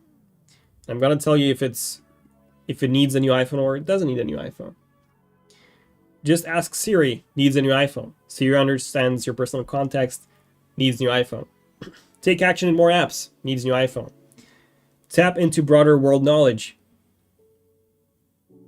Think needs new iPhone as well. Introducing the new Siri app, needs new iPhone. Siri mode in the camera app, needs new iPhone. Customize how Siri sounds. You need a very new iPhone. It's literally 17 Pro for that part, but that's the only feature that does need a 17 Pro. Write with Siri virtually anywhere you type. This is not clear, but I think it also needs a new iPhone. Okay, Apple Intelligence and apps obviously needs a new iPhone. Like, you cannot even have Apple Intelligence otherwise. So all of these new features. Fix passwords with a tab, that's awesome. Sadly needs a new iPhone. So pretty much all of these need a new iPhone, right? Okay, then you've got the parental controls. I actually don't think these don't need a new iPhone. I don't think so. So you can have these features even on an older iPhone, which is great. because a lot of the times kids won't have the latest iPhone, they'll have an older iPhone, right? So this makes a lot of sense and this is great. Although, you know the feature that I talked about where Siri can analyze the content that you're about to preview, and then it can allow you to see that content or not based on what the content is. So I'm not sure about that part. How does that work? Like, will that still work on these older iPhones? I don't know. Liquid glass refinements. Yes, it will work on an older iPhone. Faster app performance. This will also work. So there you go. If you've got an iPhone 11, 12, 13, 14, 15, you're actually getting better performance just by updating to iOS 27, which is great. I'm excited to try this on my 17 Pro Max. Smoother network transitions. You also get this on an older iPhone. More relevant search in mail. You also get this on an older iPhone. Dual capture in FaceTime. Participate in iCloud shared albums. Independent alarm volume. Extra large iPhone widgets. Faster camera launch in low power mode. Failed messages automatically retry sending. All of that, you also get that with an older iPhone. Okay. So yeah, you actually do get a lot of new stuff. Accessibility. VoiceOver gets new capabilities for you to understand the world around you, including richer image descriptions and action button integrations, right? You get a new Maps, you get the AirPods EQ, you get the improved iCloud albums, you get the improved cycle tracking, and of course you also get, actually no, sorry, you don't get the Apple Home app improvements because those are, well, they need Apple Intelligence, right? You do get GymKit, however, so you can link your iPhone or AirPods Pro 3 to gym equipment, which is great. This was previously limited to just the Apple Watch, but if you don't have one, that's awesome. So you do actually get a lot of new features, I would say, even if you have an older iPhone. Sure, the majority of the features are Apple Intelligence related, but you know, you still get some new features. Okay. Lastly, I just want to look over the footnotes, see if there's anything else that's worth considering. But no, I'm not really seeing anything major. So yeah, there you go, guys. This is it. This is WWDC 2026 and iOS 27 and yeah, everything else. Let me just switch to my main camera.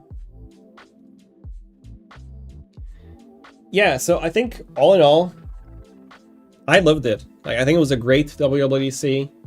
I think performance fixes is what they should have, you know, focused on a long time ago. So I'm really happy that they're finally doing that. I'm also glad to see Apple catching up when it comes to AI. They've been very far behind. Although, after this upgrade or update, in some cases, I would say the new Siri is better than Gemini. I think it looks better. I think visually it's way more polished. And I do feel that Apple's apps are just cleaner, right? Like there's less overlap between them. And I don't know, like even the new Siri app, the fact that you can see the chats in a grid view, you can see images, and it's just easier to read. It's easier on the eyes. It's easier to understand. So I think Apple definitely leads when it comes to the design. And functionality-wise, like I said, I don't think it's that much different to Gemini on an Android phone, right? Personal context is great. Again, this is not new. Google has had this. But it's really good to see it on the iPhone. And since Apple also does more than just iPhone, they do iPads, they do watches, they do Macs, they do the Vision Pro, everything just links far better. So, you know, I'll be testing this. So stay tuned to the channel, of course, for more videos. In fact, we're actually going to have a new video tomorrow, so do stay tuned for that.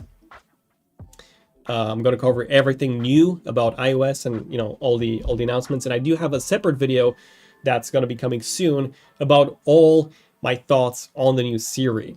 And that is going to include some actual usage because I'm going to try and install iOS 27 on my iPhone. And then, yeah, give you guys my thoughts on that too. So stay tuned for those videos. It's going to be quite a few of them.